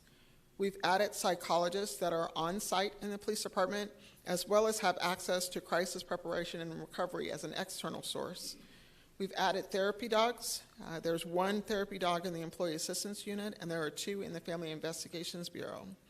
And lastly, we've really honed in on checking in on our employees. So we've mandated 2 annual wellness check-ins for 12 different bureaus. I'm not going to list all 12, but to give you an idea of those units, it's our Internet Crimes Against Children unit, our Forensic Imaging unit, our Special Assignments unit, our Body-worn camera work unit, our Crime Scene Response unit, and lastly, our Crimes Against Children unit. We're in the process of creating an employee wellness bureau that will work in tandem and developing a citywide employee wellness bureau, because we know that healthier employees create better outcomes. And with that, I shall turn the microphone over to Director Marshall Franklin unless there are any questions on what I just presented. Mayor. Councilwoman Stark. Thank you. Just a quick question. Because you are short-staffed, are you seeing an uptick in requests for the wellness program? I imagine if they're working, officers are working a lot more hours, it's probably putting a stress on them. So I would have to look at the stats. I can tell you anecdotally, though, that we're making mental health checks more normalized. So where we would see folks who wouldn't come forward and ask for a psychologist or a chaplain or a peer, we're seeing more people have access to us because we're now normalizing that. And I think that's creating a healthier police department. Yeah, I worry about that.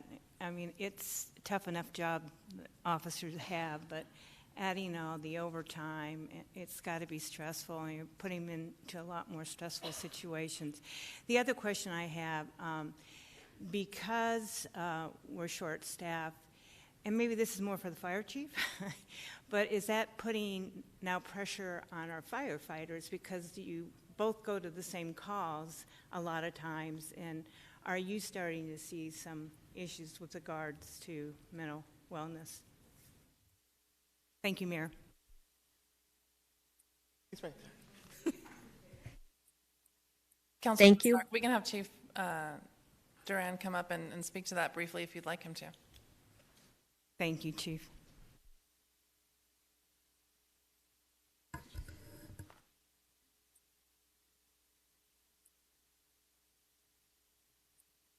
Good afternoon, Mayor, members of the council.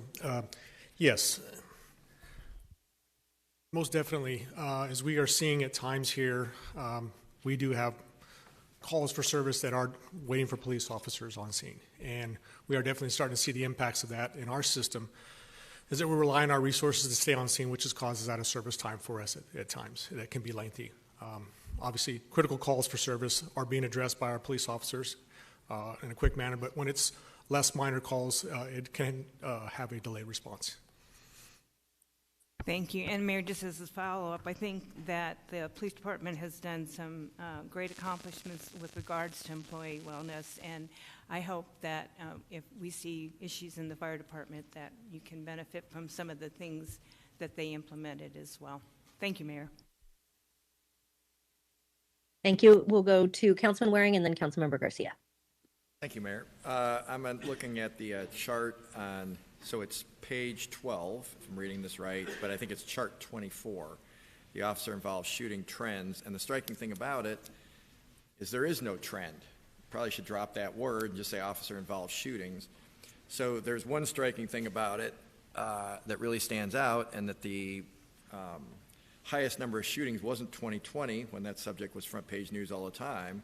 By a wide margin, it's 2018, which seems so long ago and almost like a different world with all that's happened since. It's even hard to remember. But if you look back and you break this chart up into decades, you see that 2020, really, there were 4 years out of the 9 between 2000 and 2008 that were every bit as bad. In fact, if you look at it all the way across, 2020 didn't really even stand out that much. The ones that stand out are 2013, when there were 31, and 2018, when there were 44. And you got to keep in mind, in 2000 to 2008, we were a much smaller city. So per capita wise, if you did it that way, the statistics are quite a bit different. Does anybody ever study why? Like, why those years? Because it's all over the place, but there's really, I would argue, one big outlier, maybe two. But what was going on in those years? I know the obvious thing is to say, oh, there's more attacks on officers or there's more drugs. But that really doesn't account for, was there more drugs and more attacks on officers in 2000? Because that doesn't, with fewer, smaller population, none of that really makes any sense. So is there something going on that can be identified, some sociologist somewhere at ASU or wherever who could identify what's happening here? Some Okay. years it's up and other years it's not. Councilman Waring, Mayor, members of council, that's why I said in my comments there's no one thing that explains it. I do know that we had the National Police Foundation come to PD in 2018 to study the why. There was no one why. Some of it was some of our training, our squad-based training, giving folks de-escalation tools and constantly reminding. But why this happens is unknown to us. I will say our assaults against officers are definitely up, but that didn't have anything to do with 2020. Again, there is no one thing. I would love for a researcher to look at the whys, not just here in Phoenix, but just nationally. It's kind of hard to explain. I wouldn't even say it's waves. It's just when you look at this, it really stands out how it seems like it's just random, and which would make it seems like that would make trying to solve it really hard. But I was just curious. I know what you said about 2018, but I was just wondering, did anybody look back further than that? And, I know it's before your time as chief, but I think you were an officer for, it was before my time on the council, but I think you were an officer for some of this. If there was any speculation, what people are seeing out on the streets, but it sounds like the answer is just no. It's no one thing. It's a myriad of things that play into that, sir. Thank you. If I may, Mayor, Councilwoman Stark did ask a question wanting to know if we had an increase in the use of our behavioral health or mental health unit. We've had about 1,400 calls into our Employee Assistance Bureau, and we did have 8 officers, and now we have 6 because 2 of those had to move to other locations to help fill the complement of calls for service. I just wanted to address that. Councilmember Garcia. Thank you, Mayor. Just to speak a little bit to those numbers, I think the fact that not considered a trend or that we've normalized it to a point. I know in 18, that was more than LA, Chicago, and New York together. And I've also seen cities like Oakland go down to 0 after some of their reforms. So I'd hope we look at that and understand that the entire thing should not be there, or we should be aiming to go lower. My question, this is a great setup for O and CAP, which I'm excited for those conversations, but I did have a question from before that I missed, the cite and release piece. And then wondering, because I know during the pandemic we made some shifts, not wanting to send so many people perhaps to be infected inside the county jails. Was there anything we learned there, anything that we can shift? And I know there was a conversation even previous to that about the potential about having video courts in some of our precincts. Just wondering if you could talk to that a little bit. Let's talk about the Councilman Garcia and members of council. Let's talk about the video courts. We were in the process of making that happen when COVID hit. If I'm not mistaken, I thought we were trying it in at least one precinct. I don't mind having a conversation with Bob Smith and Judge Taylor to re-implement that too, because I think that's going to be of benefit moving forward, especially now that we've garnered a better understanding of technology. So I definitely would suggest we do that. As far as the cite and release, you're 100% right. During the pandemic, we didn't want to expose officers and or our community members. So as was mentioned in the previous slide, we are definitely focusing more on the cite and release option when we can, as opposed to booking people into the jail. Thank you.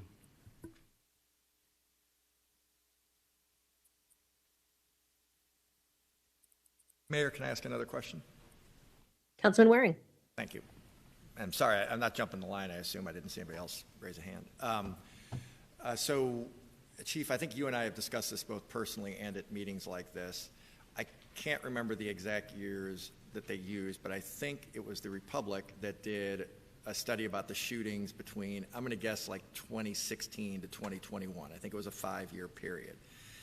And I seem to recall that you had said, or they had said, or we had discussed it, that in 89% of those cases where this use of force was involved, the officers had been attacked. It was a call for service, and they'd been attacked with some sort of weapon was involved.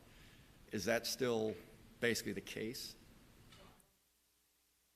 Fair enough. Oh, I'm sorry, I don't want to say the percentages, thank you. But I do know that in a number of cases, individuals had a gun, a weapon, or something prior to the critical incident happening. So, I mean, at some point, it seems like if a citizen and I think, if my memory is correct, the 89% was weapons, but the vast majority was also a citizen called for help. You know, they're robbing my house or something, and then the person turns out to have a weapon. So, and again, I respect that you can't have all this stuff in your head all the time, but I guess I would say, like, what are the options? You've been an officer, you roll up, yep, the person called and said there's somebody threatening me with a gun, and there's a person with a gun, and they start shooting or they come after you. It just seems like the options are limited if you're an officer and you want to stay alive at that point. And to me, that, if I was in their shoes, that would be of paramount importance. So turning tail and running doesn't seem like that's what you signed up for or that's what the job is. So what then? If we're going to reduce this to 0 or something, how do we do that and not betray the citizens that we hire you to preserve and protect? What do we do? Councilman Waring, that is the million-dollar question. I will say this, though. The Phoenix Police Department doesn't just stop trying to figure things out. We continue to work towards that process of figuring things out to make things safer for our officers as well as our community members. I wish I had that secret sauce or that secret thing that would stop this, but I will say this, the police department will not stop trying to get better and making sure our employees are safe too. I would just hate for the messaging on this to be to the officers that, you know, we don't want you to take any potentially lethal force. So A, you're getting hurt or killed because you're hesitating or you're thinking about that and so forth, or B, people are getting away that maybe it's not great for, you know, people are already threatened by them. That's how you came to be there in the first place.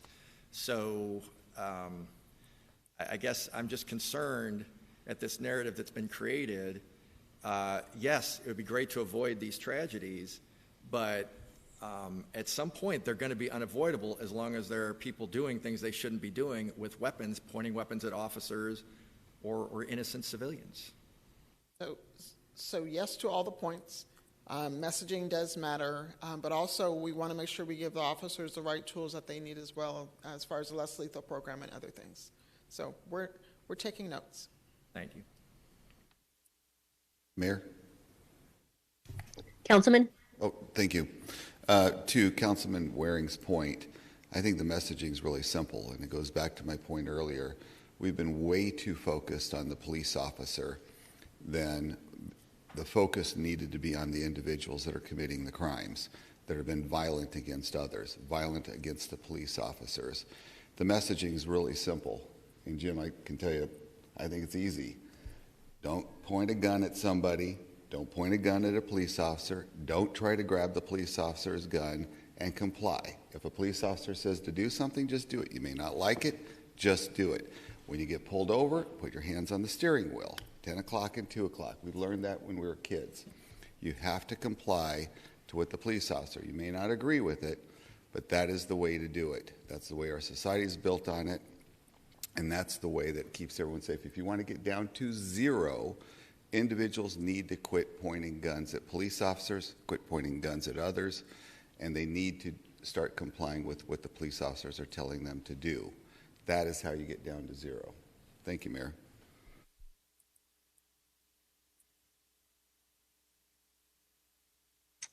Thank you. We'll go back to Chief or perhaps Marshall.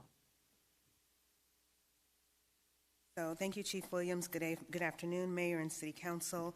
As Chief Williams mentioned, next staff will discuss specifics of the alternative response and oversight programs that have been implemented as a result of community input. I will highlight the Family Advocacy Team Program. Ms. Ernst will highlight the Community Assistance Program, and Mr. Smith will highlight the Office of Accountability and Transparency. Specific to the Human Services Department, as you've heard this afternoon, our family advocacy team is now providing post-traumatic incident services in partnership with our police and fire departments. This team was created by reallocating 5 civilian positions from our police department to the Human Services Department. The team is comprised of a caseworker supervisor and 4 caseworkers. This team is based at the Family Advocacy Center where, as you're aware, we provide comprehensive services for victims of domestic violence and sexual assault. Each of our caseworkers are required to have a background in trauma-informed care, and this team's charge is to provide comprehensive and confidential trauma-informed care and referral services for families, witnesses, and other persons directly impacted by traumatic incidents.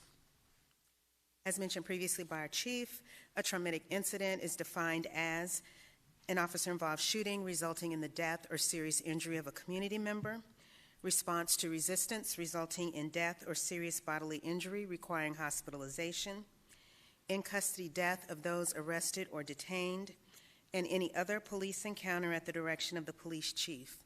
This definition was developed in 2019 when the police department created its community response protocols regarding traumatic incidents. Services our family advocacy team provides includes assistance with obtaining mental health services, navigating the investigative process, including obtaining public records, and facilitating communication between our families and the police department, the Maricopa County Attorney's Office, the Maricopa County Medical Examiner's Office, and other government entities. I will now turn the presentation over to Ms. Ernst.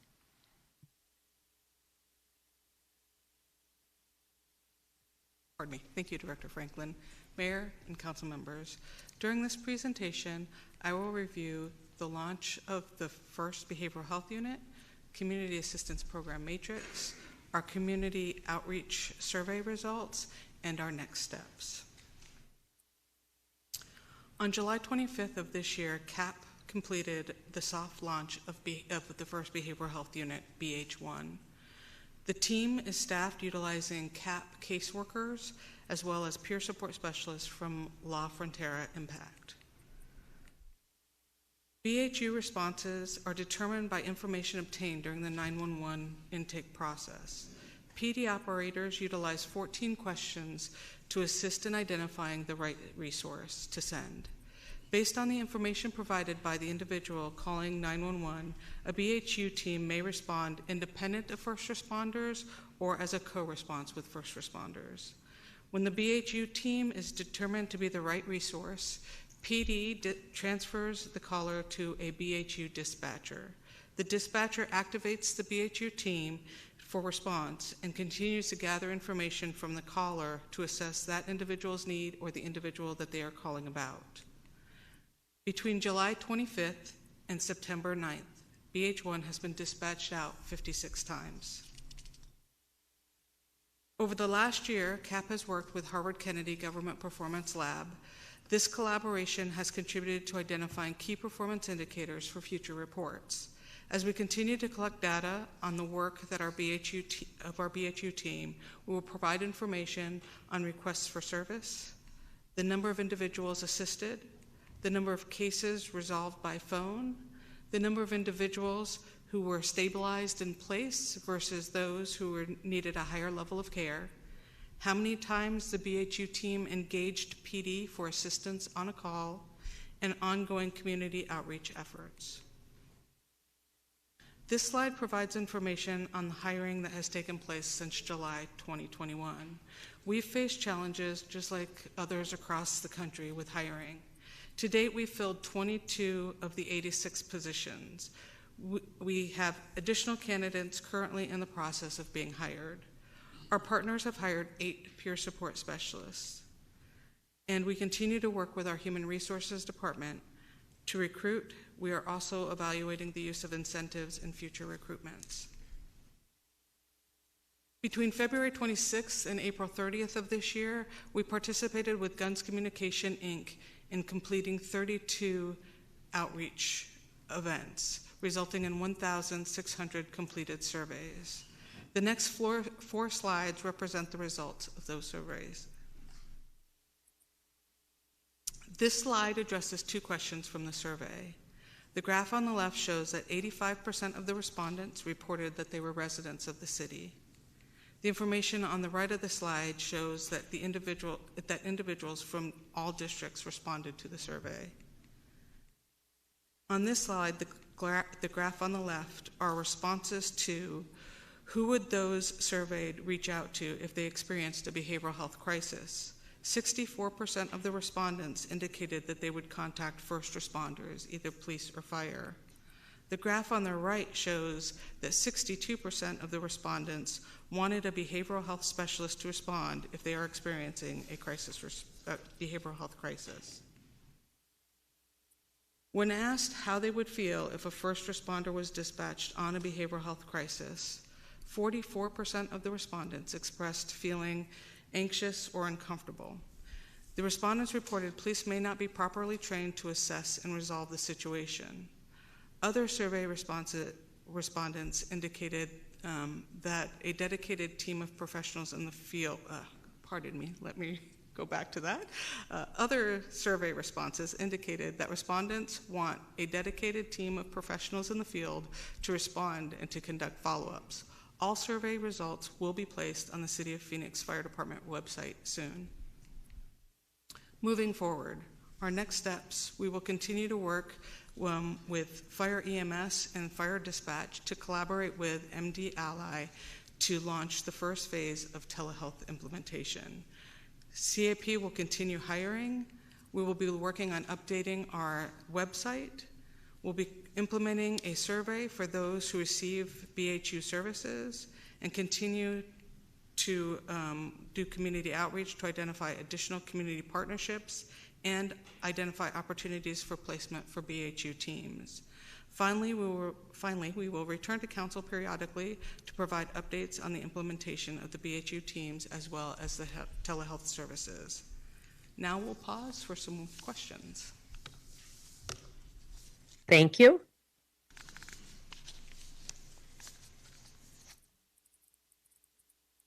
Councilmember Garcia. Thank you, Mayor.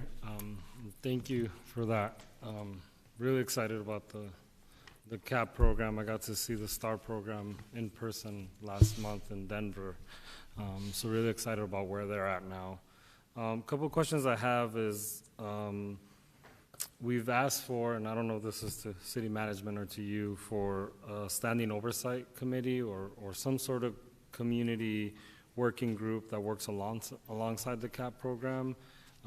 That's one of the things we've heard from Denver to Olympia to Cahoots, every single program that working alongside community partners was key to their success. So wondering where we're at with that. I don't know who that question goes to. Mayor, members of the council, Councilmember Garcia, the creation of a oversight committee would be done via mayor and council. And so if that is the direction that we are provided, we can come back to you with some options of how to create that. We just haven't received the direction to do that at this point, but we'd be happy to explore that. How about just some other partner group of folks, mental health experts, community folks, some sort of grouping of folks that grows alongside of it or supports? Would we need that as well? Or so any community engagement, any body that goes alongside with the development of CAP, we need to pass an ordinance. What do we need to do? So Mayor, members of the council, Councilmember Garcia, there are a variety of different ways that could be done. What I was speaking to is the formal creation of a commission or some sort of body that would provide oversight to CAP. If that was not what you're asking for, if it's more of just an advisory body, we could look at other options of how to create that. If it would be amenable to you, we could bring some options back either to a future council meeting or to the Public Safety and Justice Subcommittee if the chairwoman would be amenable to that. I'm excited where the program's at. I think this is a point that from the inception of the idea of this project, we've talked about community engagement. I think that's one of the gaps. And so really, appreciate the work to get us here, but really would like to see something figuring that out. So thank you for that.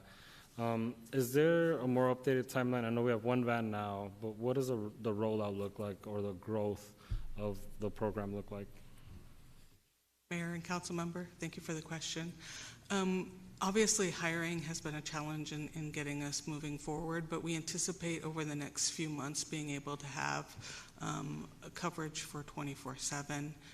We'd have to provide that utilizing different units, but we do anticipate being able to do that.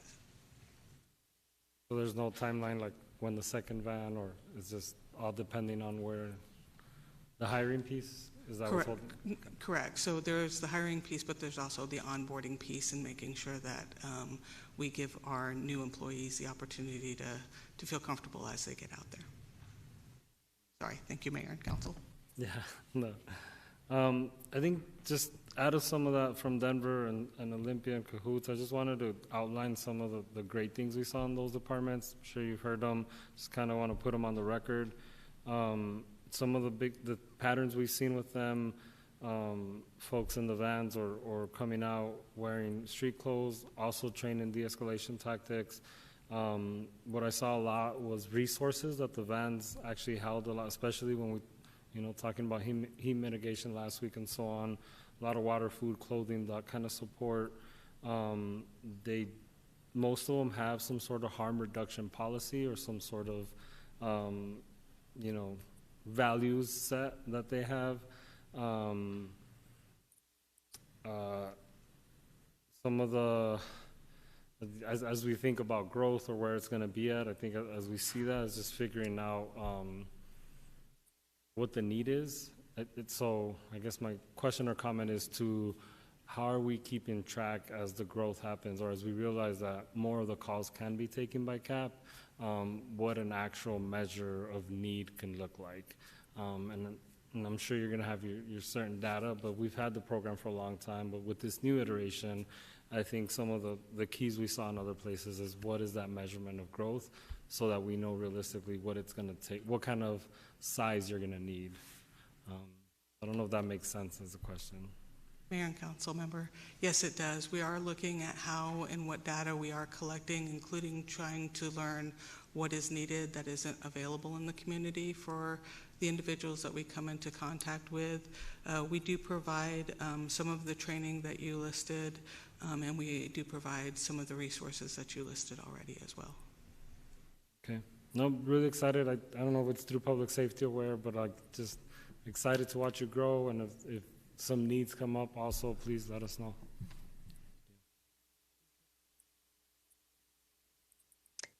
Thank you, Councilwoman Ansari. Thank you, Mayor, and thank you so much for the presentation. I'm also extremely excited about the ramp up of the CAP program. I think it was one of my very first votes a year and a half ago when the budget was passed last year, and it's just phenomenal. So thank you for all the work you've been doing. I have two questions about it. I'm just wondering if you could speak to how our public health advisor will be involved, if at all, given the obvious correlation between the mental health issues and public health. Mayor and Council member, thank you for the question. One of the areas that we're looking into is being able to provide Narcan to individuals that have requested. We have already come in contact with individuals who've asked us specifically if we can leave Narcan with them so that they can make sure that their friends survive any overdose. So that is one of the things that I have identified that I would like our public health individual to help us with, but I'm open to other ideas. Thank you. And Mayor, if I may, and Councilwoman Ansari, that is one of the areas that we'll explore further with our public health advisor when she comes on board in October, as she will be, learning about our programs and where we may find those intersections. So we'll be exploring that further with her as well. Okay, and then in relation to what Councilmember Garcia asked, is there a community piece of the public health advisor's role that could be involved in the CAP program? So, Mayor, council members, Councilwoman Ansari, it's a very similar response to the community component of CAP.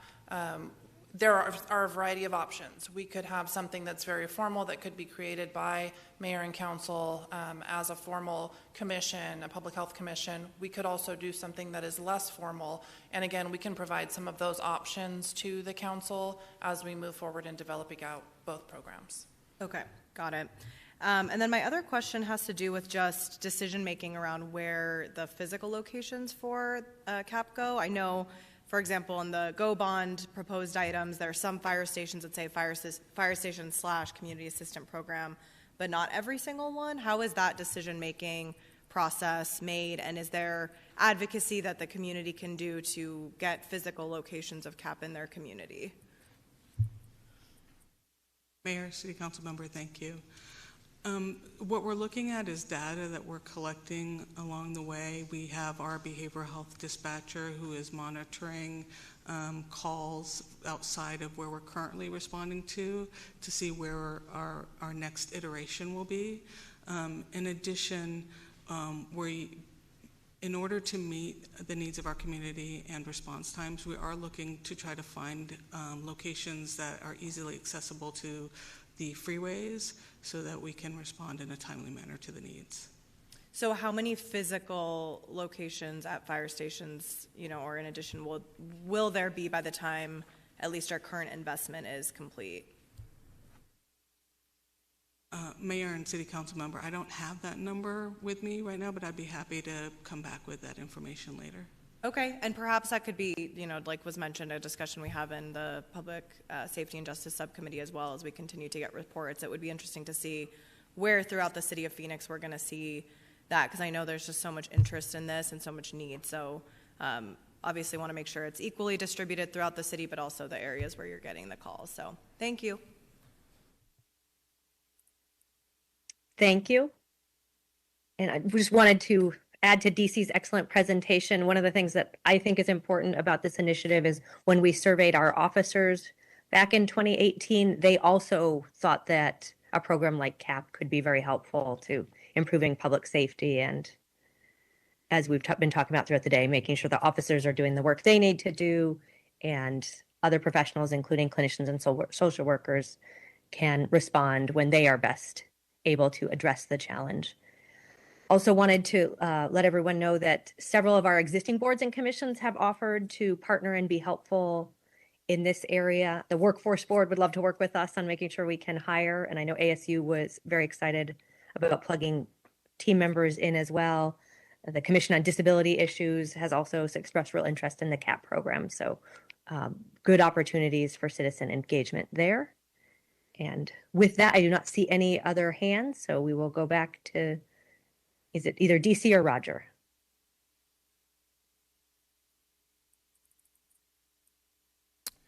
It's Roger. Thank you, Mayor. Thank you, members of the council, for this opportunity to provide an update on the initial progress of the Office of Accountability and Transparency. Today, I will discuss 4 topics: hiring, outreach, office construction, and then a few next steps. But I begin with a recap of some key dates in OAT's development. On May 19, 2021, the City Council passed the OAT Ordinance, now Phoenix City Code, Chapter 20, establishing OAT and setting the stage for its funding and existence.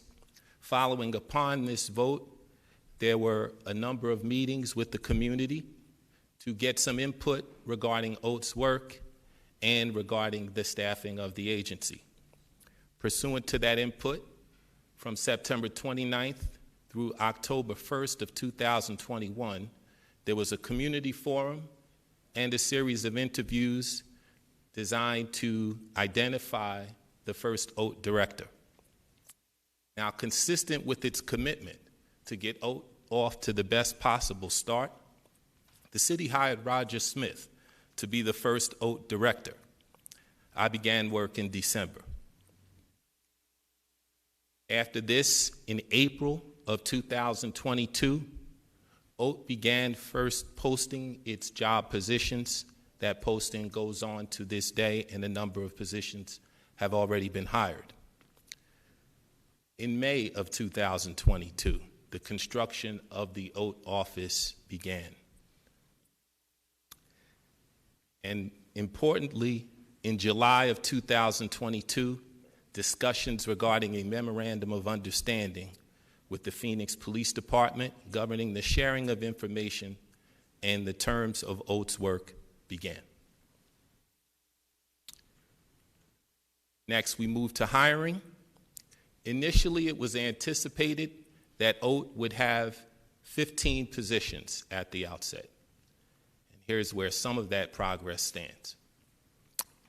Regarding those 15 positions, to date, 7 of the positions have been either hired or posted, specifically the director, the administrative assistant, our research analyst, and one of our 2 community engagement coordinators have been hired. Additionally, the OAT attorney position is posted, and the director of mediation position is posted currently, as well as the second of our community engagement coordinator positions. Next, there are 8 additional positions subject to be posted over the next 3 months, specifically 2 supervisory monitoring positions, 2 senior monitoring positions, 2 monitor positions, a general manager position, and a communication manager. These positions will be posted by the end of November 2022. Now, while some of OAT's work is contingent upon the completion of hiring, some of OAT's work has already begun. Community outreach. OAT has had approximately 150 meetings with community members with complaints or commendations about policing, families of community members involved in force incidents, and other community members with observations and or questions about policing matters.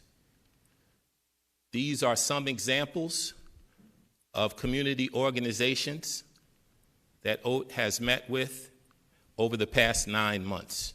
And the discussions that we've had with these organizations have covered many themes.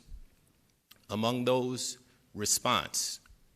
So both response to neighborhood crime and response to specific incidents. Street encounters, stops, frisks, searches, and similar interactions between the public and the police. Critical incident information. This was a primary concern of the family members of community members who were involved in force incidents. Crime Stop, the ability to report non-emergency incidents and to get someone on the phone. And lastly, while community members called to express their concerns about a variety of their interactions with the police, many also took the time to express support for work that was going on that they found to be satisfactory. Moving to office construction. OAT's office construction is taking place in 2 phases. The first began in May of 2022 and involved the construction of our few initial workspaces, as well as our reception area and conference room. That work was completed by the end of July 2022, and the next part, phase 2, encompasses the remaining workspaces and all other facilities needed for OAT's operation. And the anticipated completion date for that remaining work is November 30th, 2022. Lastly, next steps. First, we need to continue and complete our hiring. In order for OAT to do its work, and in order for OAT to complete all of its work, we will need all of our staff, and we will have all positions posted by the end of November 2022, and we anticipate by the end of January 2022 completing all of our hiring, January 2023. Next, community discussions. Community discussions over the next months and over the next year will increase as we've already hired one of our community engagement coordinators. We will also hire an additional community engagement coordinator. And so all of this will increase the information that is available to OAT coming from the community and will also make more community members aware of OAT's existence. Next, policies and procedures. OAT's working on two principal areas of policies and procedures. First, the internal policies that will govern the terms of OAT's interactions within the agency, the terms of OAT's monitoring of police investigations. And then second, the memorandum of understanding that OAT will have with the police department, which will govern the terms on how OAT and the police department share information, resolve questions between them, and communicate generally. Then lastly, with these processes established, OAT will begin formally forwarding complaints to the Department for investigation, and OAT has already begun monitoring investigations of critical incidents. So these are next steps. Thank you very much. Pause now for any questions that you have.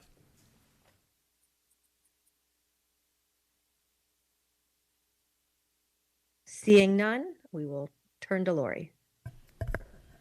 Actually, Mayor, we will turn to Chief Williams. This is the last part, I promise. So thank you, Director Smith. In this last section, I'll talk about operational efficiencies and innovations that are currently underway in the police department.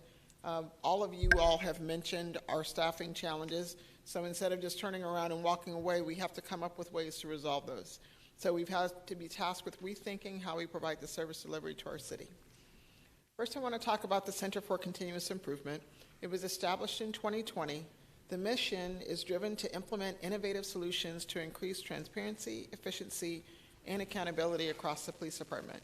There are 5 focus areas: operational and policy management, accountability, technology and transparency, communication, and employee wellness and development.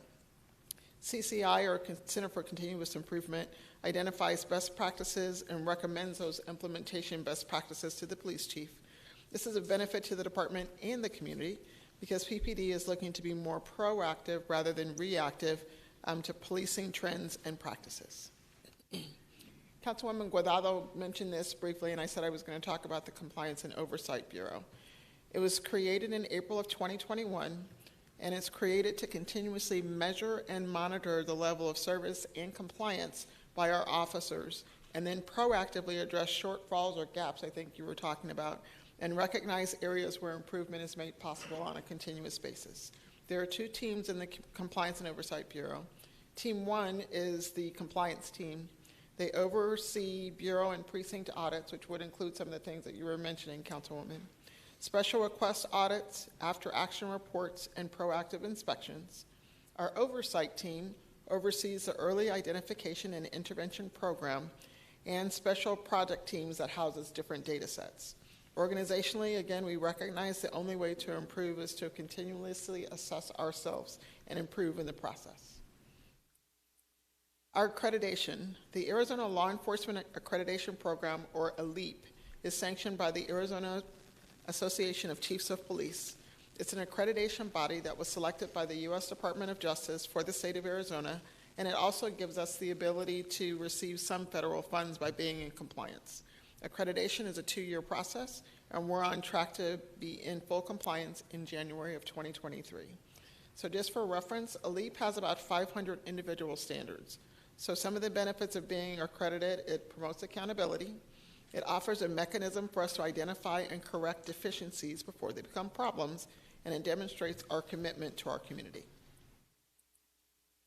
As we continue to address staffing challenges through a data-driven approach, we created what's called watch squads and assigned them initially to the busiest precincts in the city. The idea for the staffing model is to have squads come in at peak times to clear calls for service off off the stacks in different precincts. So Desert Horizon, Mountain View, Maryville Australia Mountain, and Cactus Park all have watch squads. They work some various hours, but pretty much 9 a.m. to 7 p.m. and then 4 p.m. to 4 a.m. So we're looking to see if these squads would be beneficial across the entire city. And I can give you for a quick example. When we first implemented these, we saw priority 1, 2, and 3 call times go down significantly. But we have to fully staff these squads in order for them to work. Thankfully, you all supported many referendums where we're trying to civilianize and have civilians come into the police department, so thank you all for that. First, let's talk about our police civilian investigator. They will perform selected investigative functions to provide necessary staffing flexibility and increase the effectiveness of the department's investigative capacity. Next, our police assistants, some of whom you see riding around in vehicles, perform several tasks of a quasi-police nature in support of law enforcement activities, and they respond to calls for service not requiring the presence of a sworn officer. They can assist with civil traffic collisions, provide traffic control, and respond to misdemeanor crimes not in need of having follow-up. And then lastly, our police administrators. So instead of continuing to hire the sworn side to lead and manage some of our organizations and bureaus in the police department, we now have civilians over them. Our Compliance and Oversight Bureau has a civilian manager, our Public Affairs Bureau, our Strategic Information Bureau, our Fiscal Management Bureau, and we're currently onboarding a civilian communications administrator, which we're really excited about. So we do expect civilianization to make us more effective and efficient. Let's talk about the ASU Calls for Service study. We partner with ASU to review our calls for service as well as to make recommendations for us on alternative response to mental health. So they have so far analyzed 200 call types with an in-depth review of 8 of those priority call types. They've also done an in-depth review of calls involving individuals experiencing mental health crisis. So the 8 call types that we'll look at further are non-injury collisions, civil matters, check welfare, noise complaints, parking complaints, intrusion alarms, and abandoned vehicles and found property. ASU has provided us with the information to review, and we're looking forward to determining what types of things to implement. And lastly, let's talk about our new programs. There are several examples of new programs we've implemented since 2016. First, let's talk about Text to 911. It's available in the Phoenix metro area, and you have the ability to send a text message to 911. Texting during an emergency could be helpful if you're deaf or hard of hearing or have a speech disability, or if a voice call to 911 might otherwise be dangerous or impossible for you. Talk a lot about guns and crime in this city, so our Crime Gun Intelligence Unit and Detail was created in 2017. We received an award from the Bureau of Justice Assistance, and we created the Phoenix Crime Gun Intelligence Center, or CJIC. CJIC is a collaborative partnership of law enforcement agencies and experts, including the department's Crime Gun Intelligence Unit, our Crime Lab, the Maricopa County Attorney's Office, the Alcohol, Tobacco, and Firearms Phoenix Field Division, and Arizona State University Center for Violence Prevention and Community Safety. We're committed to building and prosecuting intelligence-driven investigations that could prevent gun violence. Next, our street racing detail. We received a number of calls from many of our elected officials as well as members of our community about street racing. So we began last year in Maryville Precinct, and the detail is now citywide and receives state funding. You all mentioned previously about getting the community involved and engaged in what we do, so we've created a community policy review panel that's staffed by some of our advisory board members. They review and provide feedback on the department policies as well as new programs such as our Advanced Less Lethal program. And I knock on wood every time I see new RMS. So we're currently in the process of onboarding a new records management system that's going to help our employees be efficient and more effective and would be of benefit to the community. So we're looking at onboarding this new system in the next 18 months. That concludes my portion of the presentation. I will now turn the presentation back over to Assistant City Manager Lori Bass. Thank you, Chief. As we move forward, our goal is to maintain a continuous improvement mindset, focusing on the modernization of our police department in order to be the department we need to be for our community. We have welcomed Interim Chief Michael Sullivan this week, who joins us today, who will lead the department forward through the remainder of the Department of Justice investigation and will guide us toward becoming a self-assessing, self-correcting organization. The department will continue to evaluate and implement best practices in delivering police services to the community. And when we are ready, the city manager will direct a robust public process to select a permanent police chief. And as stated before, that process will include opportunities for input from community members, department employees, labor groups, and elected officials. And before I close, I want to take a moment to thank Chief Williams for her leadership as chief of the Phoenix Police Department over the past 6 years and for her nearly 34 years in law enforcement. Much of what you heard today is a result of Chief Williams' willingness to listen to the community, to our elected officials representing our city, and experts in modern policing in order to implement change even when it was hard. She did this because she loves her city and the members of her community, because she cares deeply about the men and women in her department, and because it was the right thing to do. As Chief Williams said, while we are moving in the right direction, the work is not done yet. We need to continuously improve, and we will do that. And we wish Chief Williams well in her retirement. We thank you, members of the council, Mayor, for your time and patience today as we've provided a great deal of information, and we are happy to answer any remaining questions you may have. Wonderful. Thank you, Lori, and thank you, Chief Williams, for your decades of service. Welcome, Chief Sullivan. We do have members of the public to testify. Do we have any council questions before we go to public comment? All right, we will begin with those online with Jeremy Thacker, followed by Jacob Rayford. Hi, Council. Hello. So 2021, it's been a little over a year since OATS was put in place. They've hired 7 employees, or 8, I can't remember what it was, have an office space, and it sounds like they've accomplished a lot of tasks. I'd like to understand how that can happen when in 2017, the accountability for the public over the government officials was put in place, and we don't have a single member. There's not been a single meeting of the Ethics Commission as public accountability has disintegrated in the city. Is there any level of motivation to get the same type of accountability in place for the officials and leaders of the city, as we found out that signal deleting apps are being used, but there's nowhere to go with this. There's no one to look at it. There's zero accountability at the top level for the people running the city. What can be done about that?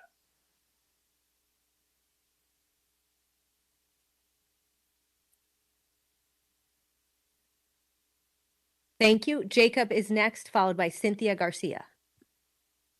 All right. Well, I'm sorry, but all this feels performative without the direct involvement of impacted stakeholder groups.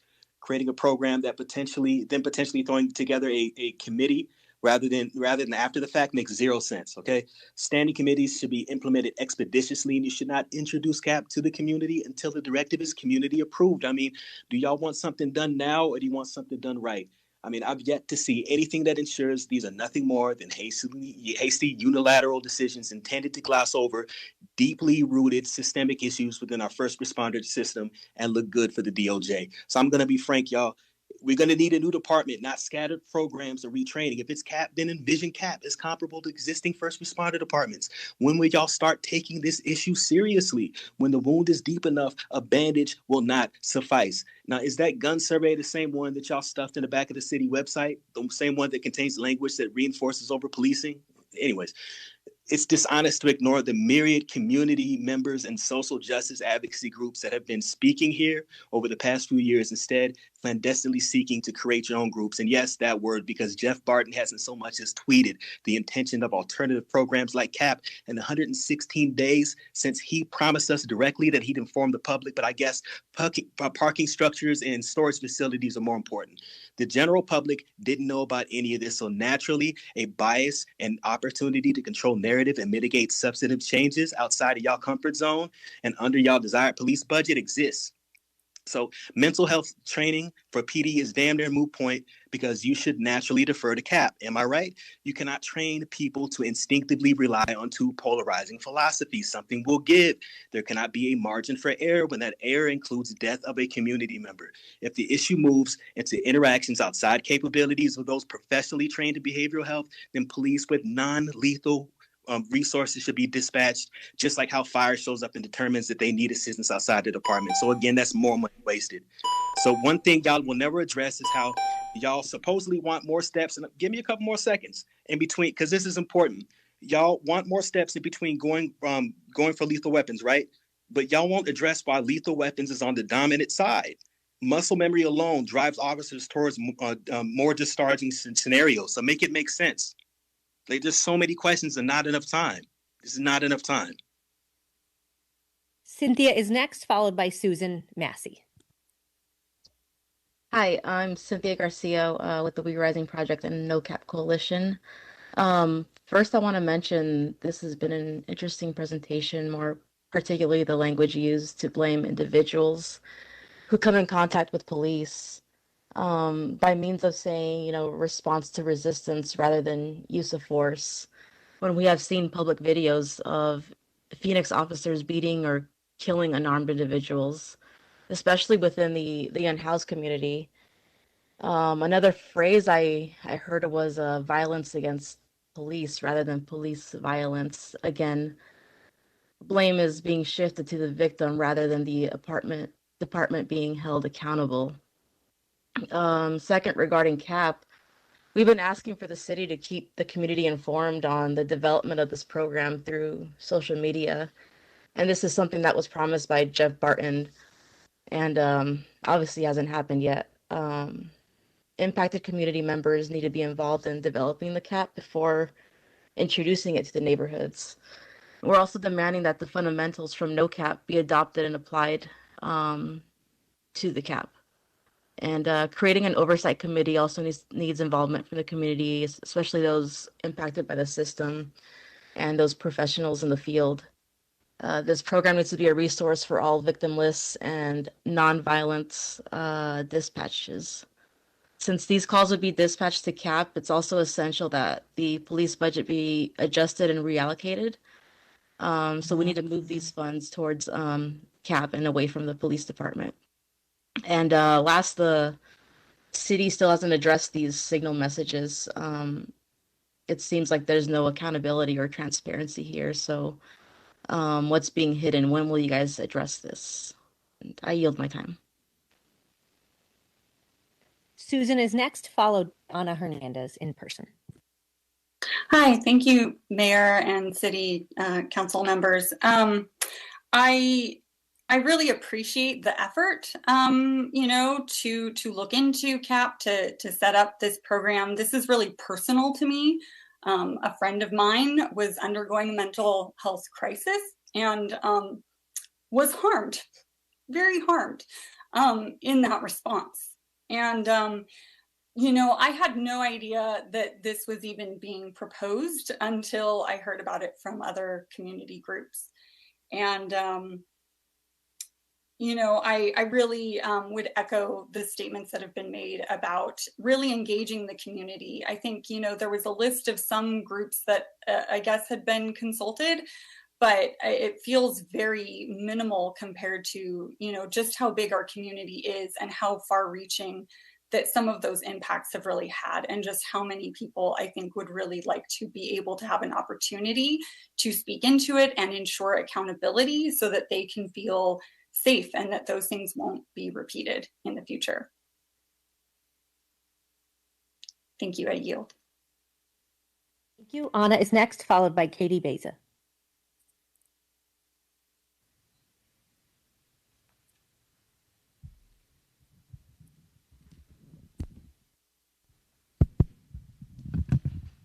Thank you. Can you guys hear me? So my name is Ana Hernandez, member of the Family Working Group, also an incoming Arizona State Senator into the legislature, so I might go a little bit over my time. I have a few comments on this presentation. So it's good to hear from Councilwoman Ansari the comment about removing police from the unsheltered community, right, and the sweeps. Like, we really have to address that. I think that we really need to look at ways to reduce police involvement, police contact, in order to get that number to zero. Contrary to what some council members believe, complying doesn't stop the shootings. Ryan was complying, and he was still killed. My brother was complying, and he was still murdered. So that doesn't stop it. Just food for thought. Also, Chief, I appreciate the updates here, but it's a little concerning seeing this updates and this being the first time that the family group hears of any of these updates.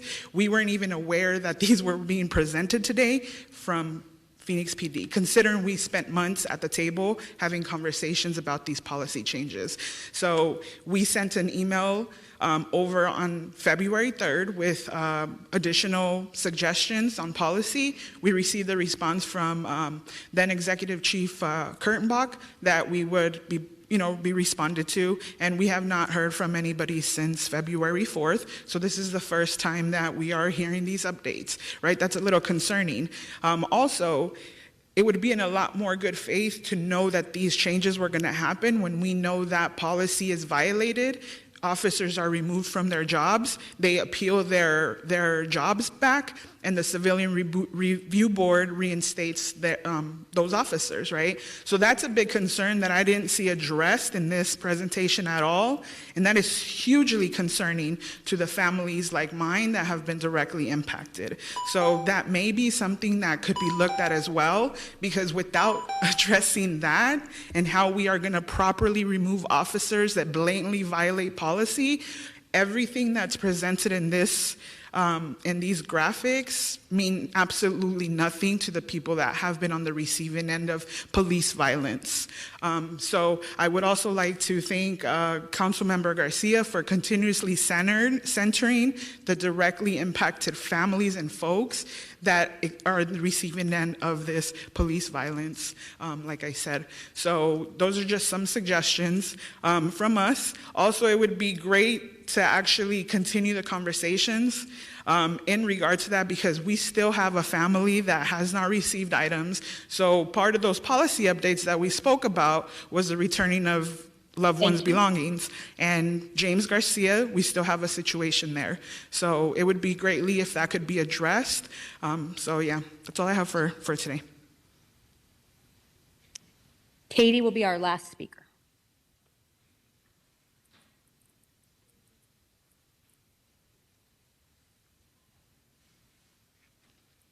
Hello, I'm Katie Baeza. I wasn't really sure I was going to even speak today. I don't do well speaking in front of large groups of people, but I'm an insignificant voice that was created because my brother was shot in the back twice by a police officer while complying, sir. I'm here I just wanted to hear everything that was going on because, like Anna said, we didn't know things that were going to be implemented. The 3 bullet points of the checklist of items, the family advocate, the time the CIB video is given to the family. Actually, I wanted to know if there was a time that the family gets that video before it's released to the public, because that was a huge thing for my family, and something that we've discussed several times in those meetings. I did want to just bring up the fact that I am 10 months in the waiting for public records, so that to me is unacceptable, and it has been brought up in several meetings for families that are waiting for things. The officer that killed my brother was reinstated in December, and I had still been fighting for his belongings for about 6 months after that, just because they were being held for an ongoing investigation, which obviously was complete since the officer got his job back. These are just things that we're still waiting for answers on and that we've been discussing over and over. But I am happy to hear that there are the 3 bullet points that have been heard and have been implemented.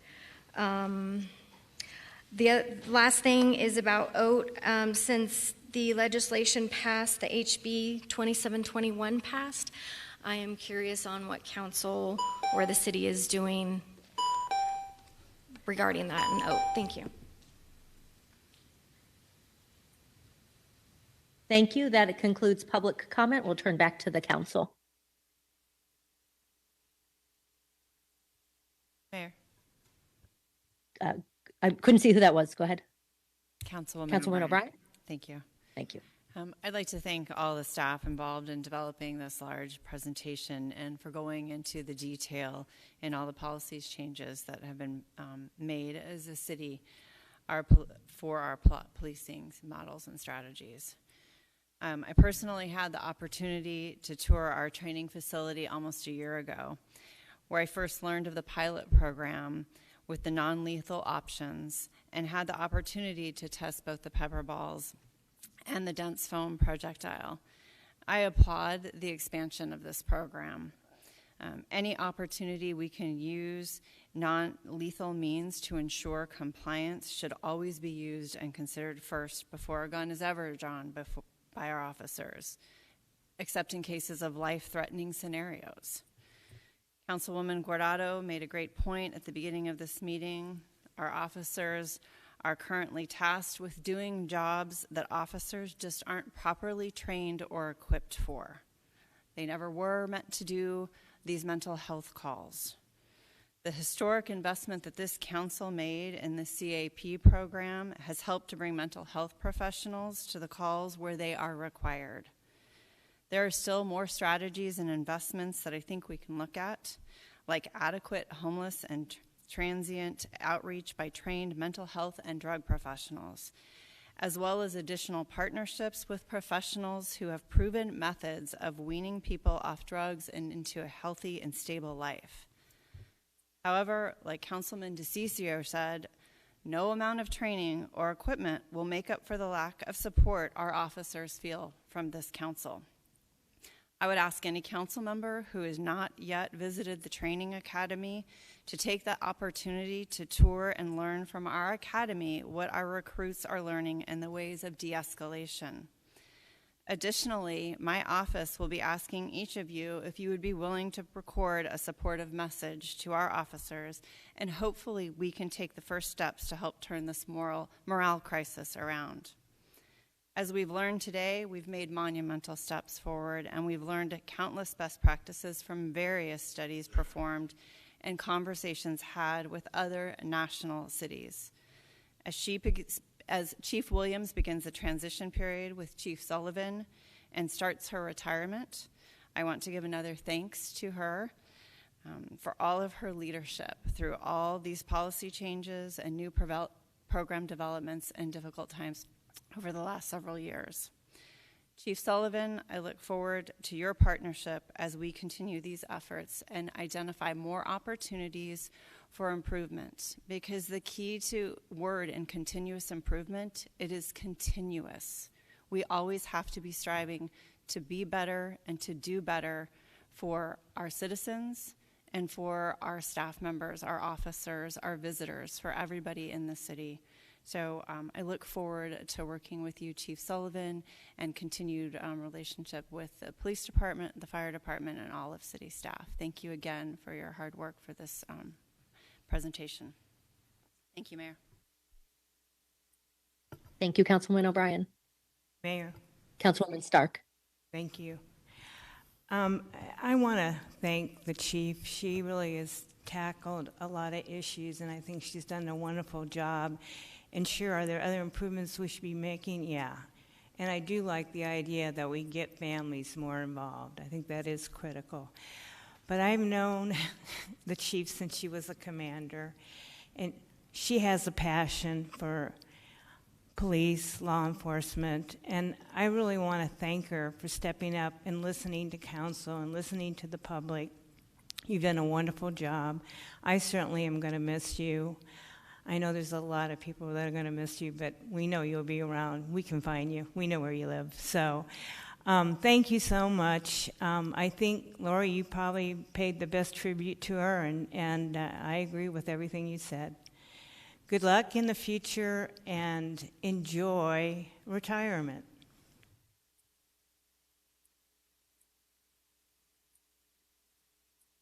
Councilwoman Ansari. Thank you. I just also want to thank Assistant Manager Lori Bays, Chief Williams. Thank you, all of you, for the presentation.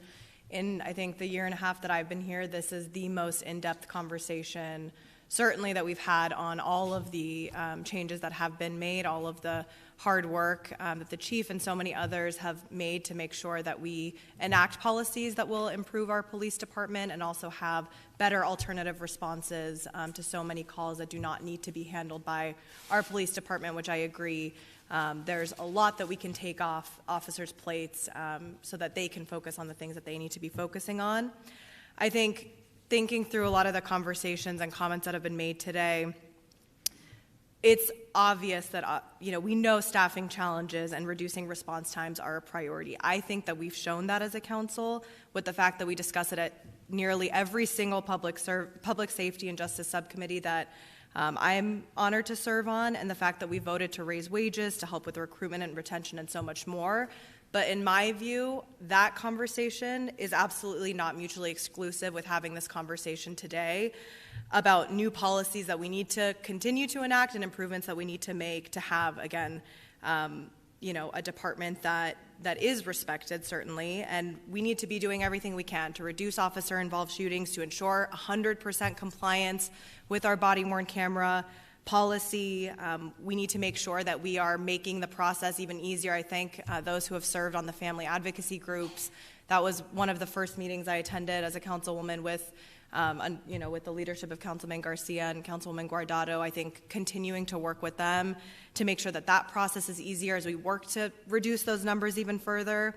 And then with the CAP program and diverting calls, I think one of the most interesting parts of the conversations that we have in the PSJ subcommittee is looking at that ASU study, looking at all of those calls that I think it's like 15-20% that we can continue to give to police assistance and the different color uniformed officers who do not need to be armed the way our other officers are. So I think this is a great conversation to be having, and again, not mutually exclusive. Just because we're saying we have challenges doesn't mean that we do not support and appreciate the work that hardworking officers do. I think the analogies that came to my mind, honestly, last week we talked about all of the traffic fatalities that we have and how horrific that is. That doesn't mean we don't appreciate our streets department. We talk about heat deaths and how we have hundreds of people dying, but that doesn't mean that we didn't invest millions of dollars in creating our new Office of Heat Response, and it doesn't mean people are not working incredibly hard to save lives. So to me, the same thing applies here. We appreciate officers, but need to continue to work to improve the department. So thank you again, Chief, for the work that you've done. Thank you to everybody else. I'm very much looking forward to continuing to work on this and having this conversation. For me, this was very helpful. And I think anything we can do as the public asks for to communicate all of this work is important, and then continue to improve. There's so much work to do in every realm of the city of Phoenix, and this is no exception. So thank you again, and looking forward to working with Chief Sullivan moving forward. Thank you. Councilmember Garcia. Thank you, Mayor. Just quick comments to close it out. I appreciate the conversation and that we're talking public safety beyond enforcement, beyond officers. The fact that these three programs are existing and we're looking at the complexity of how we're going to support people and what safety looks like. Last thing I want to just focus on is, there's a lot of work that's been done. If we do it alone, if we do it behind closed doors and the community is not engaged and we're not checking in with them, it's not going to fulfill the purpose that we want, which is to recreate trust or to create the ability to be able to engage our citizenry in a different way with the public safety in mind of everyone. And so I'm really excited about, I know we didn't ask any questions, Roger, but I think, you're in your infancy. I think the fact that community is getting to know you, the community is getting to know the program is exciting, and to start building that trust. I think you're going to grow with that trust, and so really excited about it. No questions asked because, again, I think it's in its infancy. Just know that we're rooting for you and thankful that you're taking on the job, even with the state legislators and others maybe not wanting you to exist. We're glad that you're here and welcome you to Phoenix. So thank you all so much, Chief. Seen you try. I've seen you work with community, been in community meetings, particularly in South Phoenix. People know you, trust you, love you. Thank you for your service. Thank you for your attempts and not pretending that there wasn't anything wrong and always willing to listen and work with things. I hope for the next permanent chief, we're lucky to find someone that can have the ability to do that, to engage with folks. We didn't always agree, but obviously always were honest with each other. And so thank you for your honesty and the work that you did.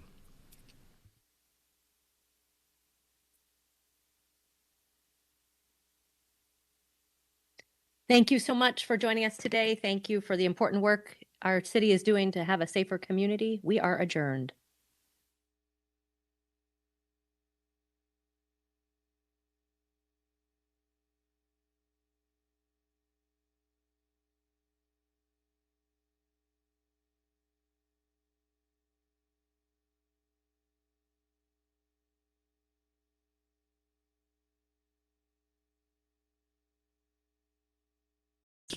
Sister hanger over there, just flipping it over. So that will be ready to go about the time this one's done. So in the next couple of years, we're going to have a lot of hangars here at Sky Harbor to put airplanes in. So